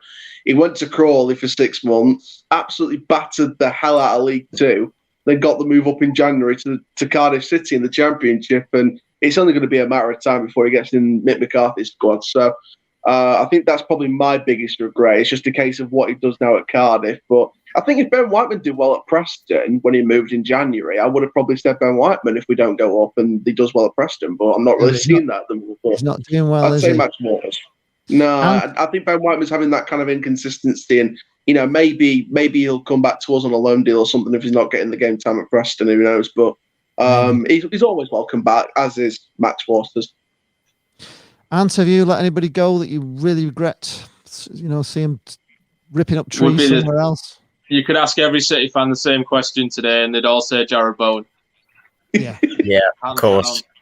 The moment he left the club was the moment we got relegated, hands down. Like the guy carried us for 2 or 3 years since when we got relegated from the Premier League, and then his breakthrough season when he scored there 14, and he just got better and better every season. And it was we all knew it was only a matter of time before he left, but the fact that the Lambs decided to sell him when we were 3 points from the top 6 in the Championship was just obscene, really. The moment he left, that was it. We won 1 game for the rest of the season, and that just says everything. The guy was absolutely amazing. I'm quite surprised he hasn't scored more for West Ham yet. But he's an outstanding talent. He really is. I was going to say Andy Robertson at left back as well. I thought he was. He sort of did well at home. He's gone to Liverpool and become arguably the best left back in the Premier League. Yeah, no, we all knew that he had the potential to be, but he was one of them who. I don't know. It's fullbacks. It's one of them positions in it that if they go, you kind of he's a good player. Yeah, fair enough. But when you've got someone who's banging in 20 goals a season for you from the wing and single-handedly carrying you up the league, then. Yes, Robertson's probably gone on to be the better player, but in terms of value to our club, Robbo was in a very good team, whereas Bowen carried us in a very poor team. Like, if anyone in that side wouldn't have had the same impact as Bowen. Yeah. I'd agree with that. I'd say Robertson's had the better career, but Jared Bowen's the underrated player of the two, and he's gone to a West Ham team now that are fighting for a top 4 finish if people slip up. So I'd be really happy for Jared Bowen if he got in the Champions League. I'd be really happy. I'd be really happy for the likes of Bowen and Lingard and Fabianski to get into the Champions League next season. I'd be really happy for them, but it's just a case of how does David Moyes manage the Champions League, the Premier League, and the FA Cup and the Carabao Cup? It'll be a test next season, but we'll see how they do. Certainly punching. They've punched a lot. They've done really well, West Ham, this year, because I know the season before they were almost out, weren't they? They were looking at the other end of the table last season, but they've turned it around fantastically, haven't they? And it's very important. It's very important to mention that it's because of David Moyes and the players, not the board. Well, he's a great manager, David Moyes, really, isn't he? I know things didn't go quite right at United, but at the end of the day, you look at his track record with Everton and everything. He is a class manager. Yeah, he is definitely a class manager. It's his tactics and his personnel that sort of got West Ham to where they are. I wouldn't say it's because of the board, because the board's rarely backed the manager. It's the manager that's done all this with the players and the staff he's got around him. Because the board didn't do anything, and Moyes has overachieved of what he was expected, because I think the West Ham board just were like, stay up in the Premier League. That was your expectation. He's gone beyond that and said, you know what, I'm not settling for that. I'm going to get top four. So, and he's looking that way. I think if Man United keeps slipping up, and because they only lost 1-0 to Man U, so, and West Ham, in my opinion, were a better team on the night. So I think West Ham were probably deserving of at least a point, if not 3. So I think if anyone's going to slip out that top 4 and West Ham in it, it'd probably be United. Could be United, yeah. They've been a funny team this season, United, haven't they? They've been, they started off poorly and then they kind of got their act together, but they've gone off the boil again, haven't they? I never had any ambition for United. I've never had any ambition for United since day one of this season, because they didn't back the manager. They're not letting the manager grow to the expectations, and now he's signed. Now he's in the top 4, and they're on the board's expectations. He's signed a new 3-year deal worth £9 million, by the way. So, and that's all after the Glazers and would have announced this new £70 million shirt deal. So they spent more on shirts than they have on players. So I feel sorry for Ole Gunnar Solskjaer, because he can be a wonderful manager, but he's not getting the right backing, in my opinion. So I see Man United getting Europa League again, even if they get knocked out on Thursday. I still hold a grudge against them because they beat us on the last day of the Premier League season and sent us down. So I'm never going to forgive United. I'll never forgive them. I remember that. They didn't need to, the mean bags. They were already got the bloody title. You guys went down with West. You guys went down with West Ham, and I think Birmingham sleepwalked in after a 2-1 loss to Spurs. I think because I think Wigan won on that day. Yeah, we were dead unlucky. Wigan won. Blackburn stayed up, and Wolves stayed up. Yeah, I know. We were so unlucky. But Matt Pierce is saying Appleton has done wonders for Grant. Signing him up was a massive Philip, just turned 26 and technically awesome. Gutted he's out, especially such an innocuous injury. I didn't see the injury to him, so I don't know quite what that was, but he's a favourite. It's interesting he mentions Appleton. It's interesting he mentions Appleton because he's been linked with the Sheffield United job, I think, a week or so ago. So yeah, it should be interesting on that front.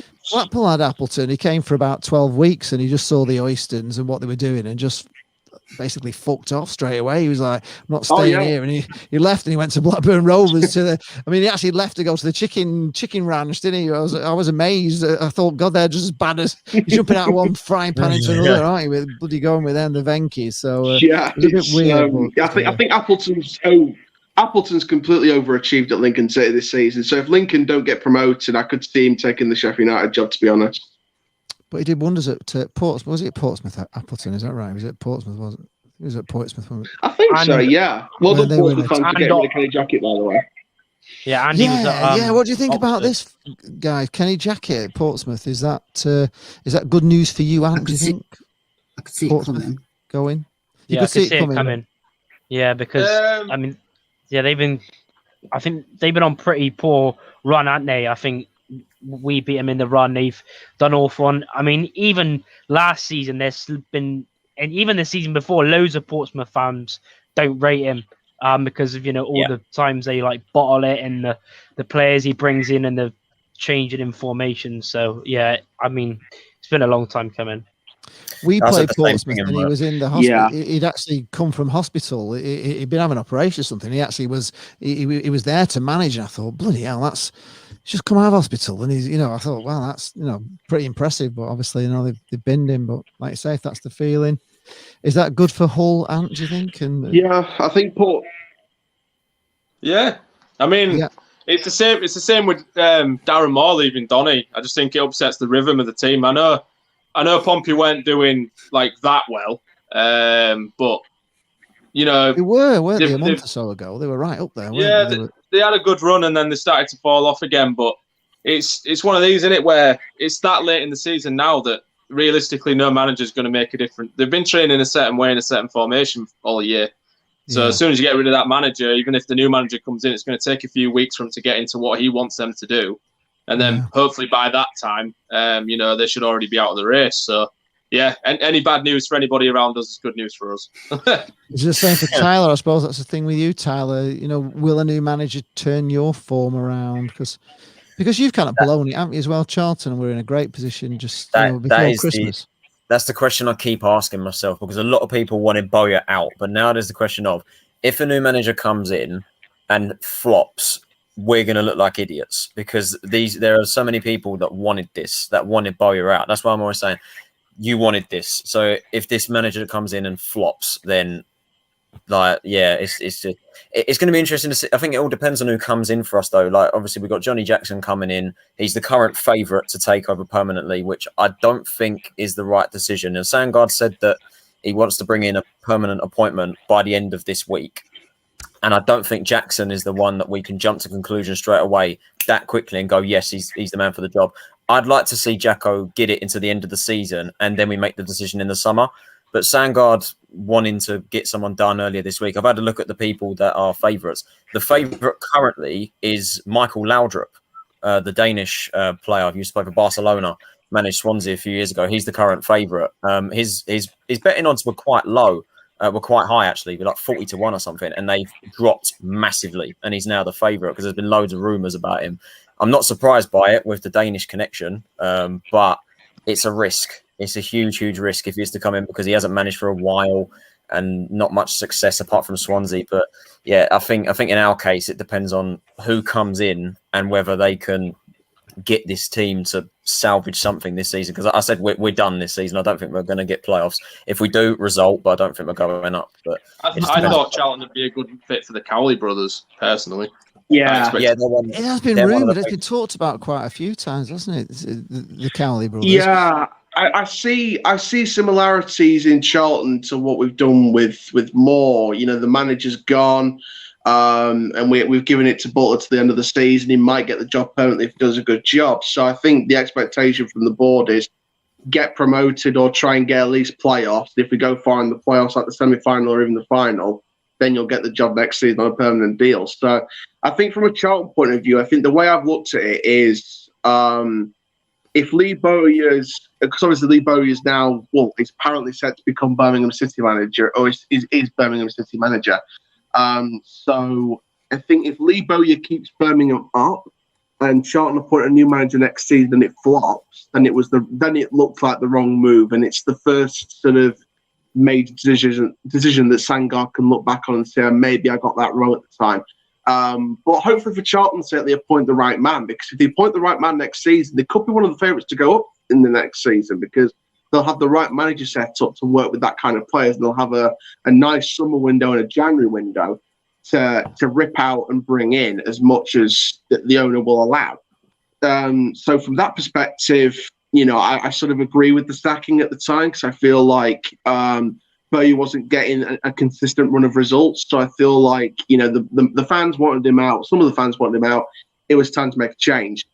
And I think, he can go to Birmingham, try and keep them up. If not, it's a result, because they sent us down the last day of the championship season back in 2014. So if we go up, it's double karma. But I think from a Charlton perspective, it's going to be a very interesting summer period. From Portsmouth's perspective, from the Kenny Jackett point of view, I agreed with that. I think that no disrespect to Salford, but losing to penalties in the trophy final was embarrassing on their front, especially since, for 90 minutes, Salford were probably the better team, in my opinion. They deserved something in 90 minutes rather than taking to penalties. So I think from a Kenny Jackett point of view, it was time to go. will Kenny Jackett take the Charlton job next season? In my opinion, no, and I don't think Charlton fans will want that either. I think Kenny Jackett will. No. I think that if Kenny Jackett was to go somewhere, I don't see it being England. I'd like to see Kenny Jackett take out somewhere in Scotland. I'd like to see him try his hand at something in the Scottish Championship or maybe a Scottish Premiership job. The Aberdeen vacancy is free. Aberdeen could be the making of someone's career. Look at Sir Alex Ferguson and the way that turned out. So I think Aberdeen's a great job to learn your trade. Because I think Kenny Jackett's just not had the success that I would like to. I respect him as a legendary manager in English football, but I think he needs to get some success somewhere to build his resume up throughout the year. So I think Aberdeen could be a good shout for Kenny Jackett. But from a Portsmouth perspective, I've heard whispers about different things, like Sean O'Driscoll taking temporary charge at the end of the season, of course, our former manager. Will I like to see that? No, because it would hurt next season if he's the manager and beats us. But I think that, I think a great manager for Portsmouth would be... It could be the manager that was coming to Donny, Rafa Benitez, that you were telling us all about a few weeks ago. I thought he was nailed on, wasn't he, Rafa? Is he going to Charlton? Mate... I won't know this, but Aaron was confident that Rafa Benitez was a shoo-in for Doncaster Rovers. If any of you guys know Sheikh Mansour, the Man City owner, and his family, get him on the phone and say, "Can you come and help our owners and put some money into our club and get Rafa involved?" So it's yeah. Well, what do you think about Sunderland as well? Because they've got a massive. I mean, this guy at Sunderland is worth billions, isn't he? This young kid that's taken over. If he's got any family members, send them down to Doncaster. But no, I think overall the statement I would say is Kenny Jackett needs to go to Scotland and learn his trade a bit more, get some success down there, and try and build his resume up. From a Charlton point of view, I'd like to see Danny Cowley take the job. I'd like to see some other manager take the job. Neil Redfern, that's a good, experienced manager. I know all about Neil Redfern. I know that Ian Danton from TalkSport was telling me about Neil Redfern when we were discussing Moore's exit and who could replace him next season. So he'd be a good manager. I think that from a Portsmouth point of view, just get the right man. But I don't trust the current Neil Harris, says Michael Haig. Neil Harris is the next manager. He'd be great. He's championship proven as well, so he'd be a good man to take Portsmouth into the championship. Harris is linked with us too, and again, no. Oh, wow. No, stay away from him. I don't want him. I don't even know who's linked with us, to be fair. I know Butler's going to the end of the team, but I don't even know who linked with us, to be honest. Yeah, sorry, we're going to have to pull you up. It's been noted. Aaron actually said Rafa Benitez, Eddie Howe, and Lampard were all coming to. It was dream appointments. It was dream. I just want some. Who's your predictions then for the top six? Somebody's asked for the top six. I think we'll start. So we'll go around the tables. We'll start with Charlie. Top six in League One. Who do you fancy for top six, Charlie? Well, it's a tough question. I'm going to go with Sunderland top, Peterborough second. Hull City not in the top two. No, I'm going to go with Hull, but to win the playoffs. I just don't, because I think Peterborough have got a few games in hand, haven't they? So have Sunderland, and I think Hull are prone to a bit of bad, patchy run of form. Fourth, Lincoln. Fifth. I'm trying to think of who's in the top six now currently. There's Ipswich around there, aren't they? They're sniffing. Doncaster Rovers, of course, who are going to win the league. We'll get to that in a minute, obviously, with Aaron. But go on. Yeah, I'm going to go Ipswich fifth. Right. Definitely not Doncaster.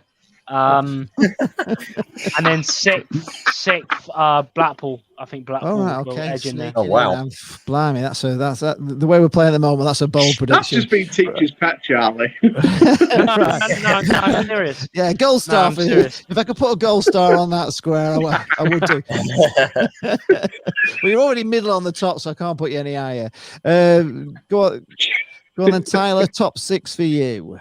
At the moment, the top six are, if you need to know, a Hull City in a top, Peterborough second, Lincoln a third, Sunderland fourth, Donny a fifth, Ipswich a sixth, Portsmouth are 7th, and Blackpool are a bit of an outsider at 12th at the moment, but they have got games in hand. So yeah, I think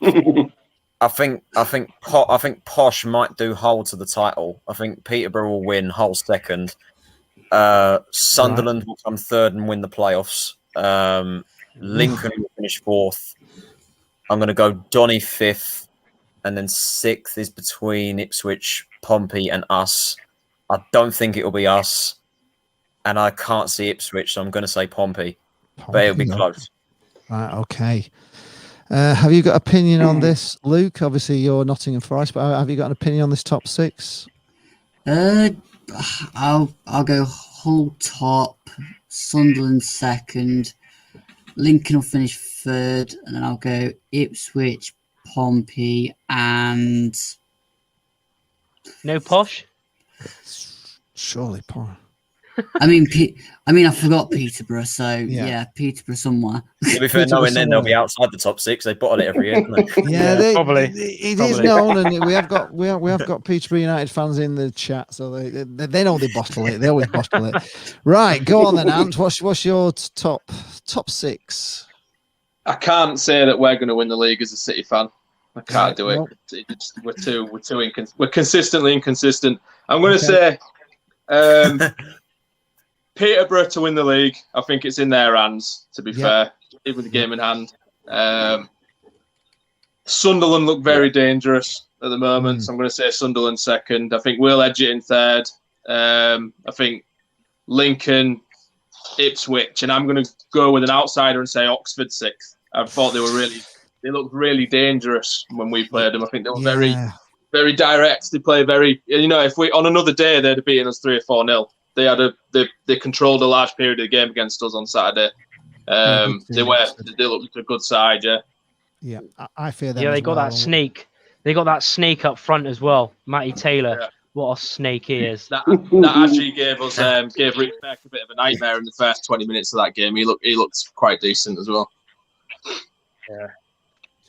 Just to kind of put in perspective there, we've got Oxford on Saturday, and we have got 2 games in hand on Oxford, and we are just 1 point behind them. Yes, go on then, Aaron. So Doncaster Rovers top, yep. No. I'm gonna be completely realistic with these predictions. And to be fair, we've got Oxford on. We've got tomorrow night Oxford, so they're going to be a tough fixture along with Gillingham on Saturday and MK Dons afterwards. Top, I'm going to go with, and see, this is the tough one, you see. We've got Peterborough twice in the space of a week. We've got them before Rochdale and Blackpool, and then we've got them on last day of season. So if we get a nice run of games together, we win most of if we win nearly all our remaining games, including games in hand, we're still up there as part of the top 2, so we could face Peterborough for second place. So I'm going to go Sunderland first. Yeah. I'm going to back my club and say we just edge it in second place. Peterborough get 3rd, Hull 4th, Ipswich 5th. And you know what? Go on. I'm going to go with Oxford 6th. I think Pompey's going to bottle it, and I think Charlton's going to bottle it.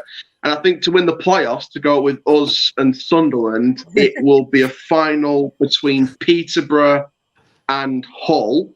And I see Hull just edging it on penalties. Oof, there's bold predictions. I think Borough's going to bottle it again. Yeah, Peter Bottle FC. If I'm doing mine, I actually think Peterborough will win the league. I just get that feeling that they will. I think they've got some really good players, and I don't think the bottle is. They have bottled it quite a few times. I just think this season they're going to do it. I have a feeling for Peterborough. I actually think Sunderland could come second. I think Hull will be 3rd. I think you're catchable, unfortunately, because you played so many games. I think Ipswich will get in it, and I'm just hoping that Blackpool can sneak in somehow, because we've got so many games in hand, but we've got to win them. It's all right having games in hand. We all know the old adage, don't we? It's all right having games in hand, but points on the board are better. So, we've got a lot of games in hand. We can literally, with the games we've got in hand, we can go up to into. We can be in the playoffs. So who gets 6th place? Lincoln or Donny? Oh, sorry. Yeah, I'd have Donny in there. No, definitely in there.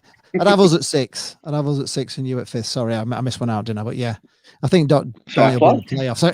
I can't see you not being in the playoffs, to be honest. You've got so many games in hand, and you're up there. I just think, and I've seen you running, and you have got an easy running, haven't you? Really, I was going to say we've got out of the top 7 teams, we've got the easiest run in terms what is of your less running? top 7 Tell teams. everybody.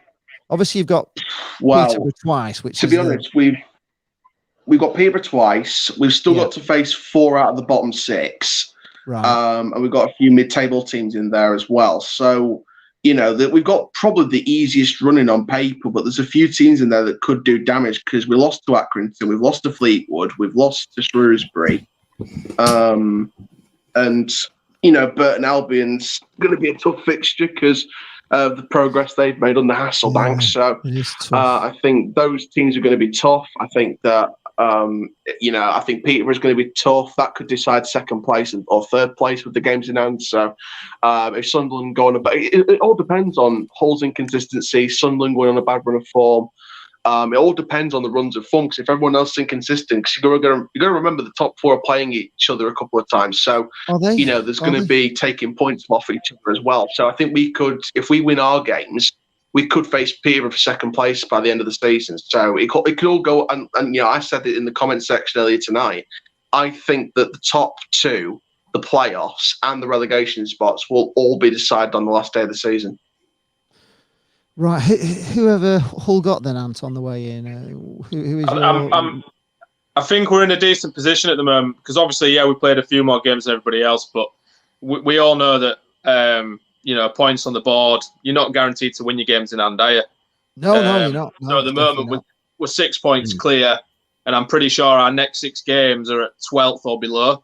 So we've got a good opportunity there to put some daylight between us. And we're not playing tomorrow night, so a few of these games in hand are going to get caught up. So it's one of these. I think the top 6 teams we have to play next are, I think it's Lincoln and no, it's not Peterborough. We've played them twice. You got to play Sunderland. Lincoln and Sunderland are after this run of 6. Yeah, so we've got to play teams 12th and below in the next 6, and then we've got Lincoln and Sunderland. So hopefully we're in a strong enough position that them games aren't too pressured. Well, it's going to be tough. The run is going to be tough. Tyler, you still think Charlton have got a chance? So who have you got to play? Who's Charlton got to play? We have a chance, but I keep forgetting the running that we have because our run is ridiculous. I'll go over them now. So we've got Bristol Rovers on Tuesday, and then we've got Wimbledon, and we've got Crewe, and then after Crewe in a row we've got Doncaster, Lincoln, Sunderland, Ipswich, Plymouth, Peterborough, Accrington, Hull. Oh bloody! We are done. We're screwed. that is quite a hard running, I've got to say. Blimey, yeah, and of course Charlton have played more games than anybody else. We've every top 6 in the round. We've got absolutely everyone. Yeah, you have. Can't wait to do the preview about Charlie Doncaster, Tyler. Might as well. Why not? Charlie, you obviously Bristol Rovers are looking at the other end of the table. What's your running towards the end? Have you got a tough running? Would you say? I know you got Blackpool last game of the season, which you need to be safe before you come and play us, definitely. So yeah, you don't want that game for 3 points. Yeah, it's gonna be interesting. We still got to play Northampton away. That's a big game, isn't it? Obviously, Charlton, Plymouth, still got to play Sunderland at home. I'm trying to think. We still got to play Doncaster at home. We still got to play Crewe at home. We still got to play Lincoln at home, but I'm hoping we can do the double over Lincoln because we were the first team to beat them away. So that gets a bit of positive. But it's going to be interesting. I think it's going to go. I think it's going to go down to the final day. If I'm honest, right. Same old Rovers sort of heart attack. Either get promoted on the final day or get relegated on the final day. Same old Rovers, really. Crewe are a good side. What did you think of Crewe, Ant? Because you No, you didn't play Crewe recently. It was Sunderland that got two light goals, didn't they, against Crewe? They were lucky there, I thought, Sunderland, but we played them as well. I was going to say, Charlie, did you say something about going away to Lincoln? You'd be the first team to beat them away. Yeah, back when we had we beat them away 1-0. Yeah, but we beat them first team to beat them at home, I think, and that was under Ben Garner as well. I still don't know how we done that. We were shocking at that point, and we still managed to beat them. Yeah, fair enough. First come, first serve. There's an interesting little comment here actually from Liam Barnett saying, Peter, you just know when you put them on a coupon they're going to lose. So for like Hull City, I think that's your plan there. Just back Peterborough to win. And you'll be everyone promoted. put Peterborough on your rackers on every weekend. Put Peterborough on your I want to get second price. I want to get automatics. Put them on a coupon. Should we all put Doncaster to win with that? Don't you dare. I won't mind, but I had a tenner on Rafa Benitez. You've cost me money already. Donny's manager left them for certain relegation. I think that says everything. You know what? To be fair though, that's what makes it even better. Because if we go up this season, it makes it even better. Because Sheffield Wednesday and Darren Moore, Yorkshire rivals and former manager, and also Birmingham, the team that sent us down in the 13-14 championship season, the last season we were in the championship so far, it makes it double karma, so it's even better. But we were saying about manager odds. I know Andy Butler's got it to the end of the season. He might get it permanently if he does a good job. I've not seen any manager odds for us, so I've got a feeling that Butler's going to get it next season no matter what. It's going to be a big project that's going to take a couple of years to build, even if we go up or not. Can I grab the can back? No, I'm not letting that snake anywhere near this grass. Matt Pearce is saying that the problem with this league is it changes every week. You know, the Imps, Lincoln had looked really good until they hit this awful form. But I thought Lincoln had quite a lot of injuries, haven't they? They've got some really bad injuries, and I think I've got a mate who supports Lincoln, and he said their season's over. He said they've just got too many injuries to key players. That the run that they were on was because they had a full strength side and they could play to their full capabilities every game. Yeah. He said at the moment they've just got the system's broken for them. He says that the fact that teams around them seem to be picking up points like us, like Sunderland, that they're going to lose too much ground. He reckons that top 6 is going to be their aim at the moment. Yeah, I probably agree with that. With Donny though, that's the same because 18 Dapper earlier on, he said 7 of that's why I said Donny won't get top 6 because he said 7 of your players, first team players, are injured. The likes of Taylor, Bogle. There's a few other ones as well, so that's why I said you won't get top Bogle, 6. Bostock, John Jules Taylor, Robertson, Sims, and there you go. That's why I don't think you'll get top. Are they all long term though? Are they long term injuries or short? Taylor's out for the rest of the season. We knew that. He's had a great season, so we'll respect him for that. John Jules is 4 or 5 weeks away from coming back, but he's been injured since like January, something like that. So he's going to be back in 4 or 5 weeks. Bogle should be available this Saturday. So should Bostock. Robertson could feature tomorrow night. It's just a slight foot injury. Sims we don't know about. It's a slight nerve problem on the left side. He's got no power in his left leg, so he's got to get that looked at by a specialist. So we'll get more updates on that as soon as possible. But I'd say one of them's rest of the season. The others are just coming back either tomorrow or Saturday. And another striker's coming back in 4 or 5 weeks. So it's not long term. It's just trying to ease them back in, really. But that's the thing about us, and it's the reason why I back us for top 6, is because we've got the squad still to try and get results because we've got our academy talent and our homegrown talent that's bedded into the squad. I mean, we had Ellery Balcom in goal for most of Darren Moore's, second half of that first half of the season before he left. And now Lewis Jones has come into this team. He's looked like a completely different level compared to Balcom. So, if Robertson's out tomorrow, AJ Greaves can come into that midfield, and he's done a good job against Rochdale in that 1-0 win months ago. So, I think we've got the talent to slip in there. We can bring some talent through the academy, like your Lewis Cunninghams and your Ethan Bojangs, who's finished up in the Under-20s Africa Cup of Nations, being representing Gambia in the semi-finals. So, You know, I think we've got that kind of talent. It's looking good at Doncaster, definitely. We've got 3 scholars. We've got three scholars coming into the scheme. We've got Lindley, Fletcher, and Richardson, I think their names are, but 3 scholars that have learned under one of our legends. And they've got scholars now to get to be in contention to compete in the academy to get in the first team and get a first team shot. So we've got 3 names for the future from what I've read from these 3 names. They're definitely going to be along with the likes of Bojang and Cunningham. You know, one for the future guaranteed. What's this? Mad Life of Kieran says, hope Doncaster get relegated next season. We're worse than Aaron going mad at the car horn. Right. I need to explain this. So I did a Sunderland match review, and I was saying all the goals were McGeady to White, McGeady to White, McGeady to White, McGeady to White. I did that 4 times. On the second time, there was a car horn. And I started boiling up. And as soon as I said McGee to White the last time, I was like, don't you pick your horn at me, you little moron. I was so angry at that result. I just let loose in that 1 split second. It was probably... And you know what? This is the same guy that commented on my review saying this is AFTV quality, and I was actually taking that as a compliment. So it was an AFTV moment. We'd all like to be that. We're going to take one last question from if anybody wants to post a question in before we go, because we're running up to we're 1 hour 51, so I don't know, 10 minutes left maybe. If you guys want to stay till 10, I know it's a bit of an ask. I'm trying to find the latest odds on our manager situation because I can't find any online. I really can't find any. Nobody's interested. Nobody actually interested in it. That's why. Rafa Benitez is busy.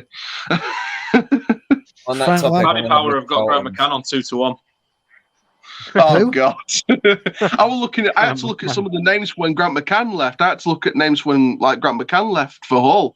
I was trying to find names to see who could be good appointments from those odds, and I was looking at names like Roy Keane, Neil Redfern, Jimmy Floyd Hasselbank, Mark Cooper, who's at Forest Green. I was sort of thinking this.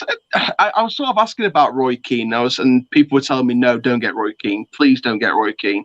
So it should be interesting if we did get Roy Keane. Well, is it not rumoured going to Celtic, Roy? Was it Roy Keane going to Celtic? Last I saw, Chris Wilder was linked to Celtic. Who? Wilder. Wilder. Right. Wilder. No, yeah, he won't go Celtic. And I think Roy Keane's busy doing punditry anyway, so I don't think he'd be interested in managing at the minute. Yeah. But Neil Redfern's Donny through and through, and I know Ian Dancer from TalkSport told me about Neil Redfern being a good choice, so I think he'd be a good option. I'm just having a look at the betting odds for our next manager. Johnny Jackson is still favourite at 2-1. And then it's Danny Cowley and Michael Laudrup at 7-2. Then Alan Kirbishley is the next favourite after that, and then Chris Wilder. What about Paul Tisdale? Is he linked? No, I can see John Terry on here for some reason. I don't know why he's on there. John Terry, that'd be mad. That's left field. To be fair, who did he manage, Terry? To be fair, no one. He's caretaker at Villa or assistant. Yeah, I think he's assistant at Aston Villa. Yeah, and to be fair, when I heard a couple of names there that sort of reminded me of the classic Premiership days, like Alan Kirbishley's a former manager, and Michael Laudrup used to manage Swansea, and I'm always surprised to see Alan Pardew back on there. No. Imagine that. Imagine that in League One, Pardew. I can't see Wilder drop into League One. Nah, it'd be nice. Not if you're lucky. Might be nice. Yeah, not if you're lucky. I mean, maybe. What about? What's your guys' thoughts on bottom 4? Bottom 4 our division. Oh, it's so tight, isn't it?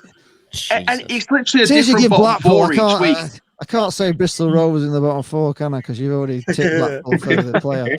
I'm going for. I'm going Wimbledon, Rochdale. Swindon and it is hard that. I'll go for that bottom 4 now. Actually, Wigan, Rochdale, Swindon, and AFC. I don't think they'll get out of it. There we go. It's tough. It's tough though because Wigan are doing well. Yeah, I was going to say, I think especially with Rochdale beating Lincoln, I think the gap's just opened up completely, and I think that we get at least 2 or 3 different teams in the bottom 4 each match day, let alone each week, not just Saturdays but Tuesdays as well. So they're only 3 points behind 24th to I'm sure there's only 3 points separating the bottom 6 in there. There is. Burton like 4 points ahead. And Bristol Rovers are on 34. So, yeah, 3 points between the whole bottom 6. And then you're up to, you have to look at Burton, who've pulled themselves right out of it, and they're on 40 points now. And to be fair, actually, I think, really. We've got them tomorrow, Jesus Christ. Yeah. It. I think Burton's a tougher task than I thought it was going to be from what I thought about it earlier, but it's become a tougher game now. What I was going to say, actually, I was going to throw one more name for us for manager next season if he's doing his coaching badges. James Coppinger. My life of Kieran's put Wimbledon, Rochdale, and Doncaster. Hopefully, how can we be unless we get like a 30,000 point, unless we get like a 50-point deduction for entering administration or the owners' line tours for so many years? Then that's unlikely. I think they're just wishing, Aaron. I think that's what it is. I think it's just I wishing. Think they want to clip me. They want to clip me on these shows, and they want to play it back and say, "Hey, no, you got relegated instead of." It's going to make for quality content, and I'm going to end up probably raging and throwing things across my room. But no, join the club, mate. Join the club. Yeah, you want to watch Tyler's videos, blooming heck. No, it's different though, because Charlton's had that Premier League history behind them, and they've had that history, and they want to get back to those ways again. We've never been in the top flight, let alone the Premier League. So we want to try and get at least one season out of Premier League football if we can. And we need to find a way of getting there as soon as possible. If we're not going to get the money to support us, we need to do it our own way. So, what's this about the Wolves goalkeeper? Does anybody know about this? The Wolves goalkeeper's in Patricia, I'm watching it now. Very bad goal. Really? Yeah, it was literally at half time from Diogo Jota. It's a really good goal, but poor goalkeeping from Patricio. Michael Haig says, "Stop biting, Aaron. You're so easy to get into the keep net. So just chill, just chill." Right? Has anybody got any last minute business before we wind up? Is there anybody got anything you want to say, or have we done? Are we all done? What I will say is, on contracts, I will say that Wright is happy to stay at the club. He's publicly said he wants to stay at the club, and and this is why I'm so confident in my club, because you see the statements they're putting out to the press. And you sort of get that confidence from it. He sort of said he wants to. The group of lads want to get promoted this season. They want to test themselves at a higher level, and they don't want to be everyone's walkover. They want to test themselves at that level. So, when you read statements from players like Joe Wright that wants to stay and test himself in the Championship, then it does bring you good signs. And I think that especially with Andy Butler coming out a few hours ago and saying, in terms of the loan market compared to what Darren Moore's done, bringing in 5 or 6 or 7 loanees, and Grant McCann, what he's done with the loanees a few times. Andy Butler basically just wants to bring in one loanee, and the rest of his squad be permanent players. So he wants to make a proper Doncaster Rovers squad. So that's why I want to get promoted this year, because if we do that and we're in the Championship, we've got the perfect opportunity now to build a proper Doncaster Rovers squad and sort of gradually work our way up the Championship table and start fighting for those promotion places again. So, I'm happy with the way the club's going. And if we do get Butler next season, if we are in the Championship, then I'm not going to say we're going to get relegated, because I think we'll give teams a test, even the teams that are coming down from the Premier League, whether that's, Sheffield United, West Brom, Newcastle, because I see Fulham staying up. So I think we'll if we go up, we'll test them. We're not going to be everyone's walkover like Wickham. We're not going to be everyone's walkover.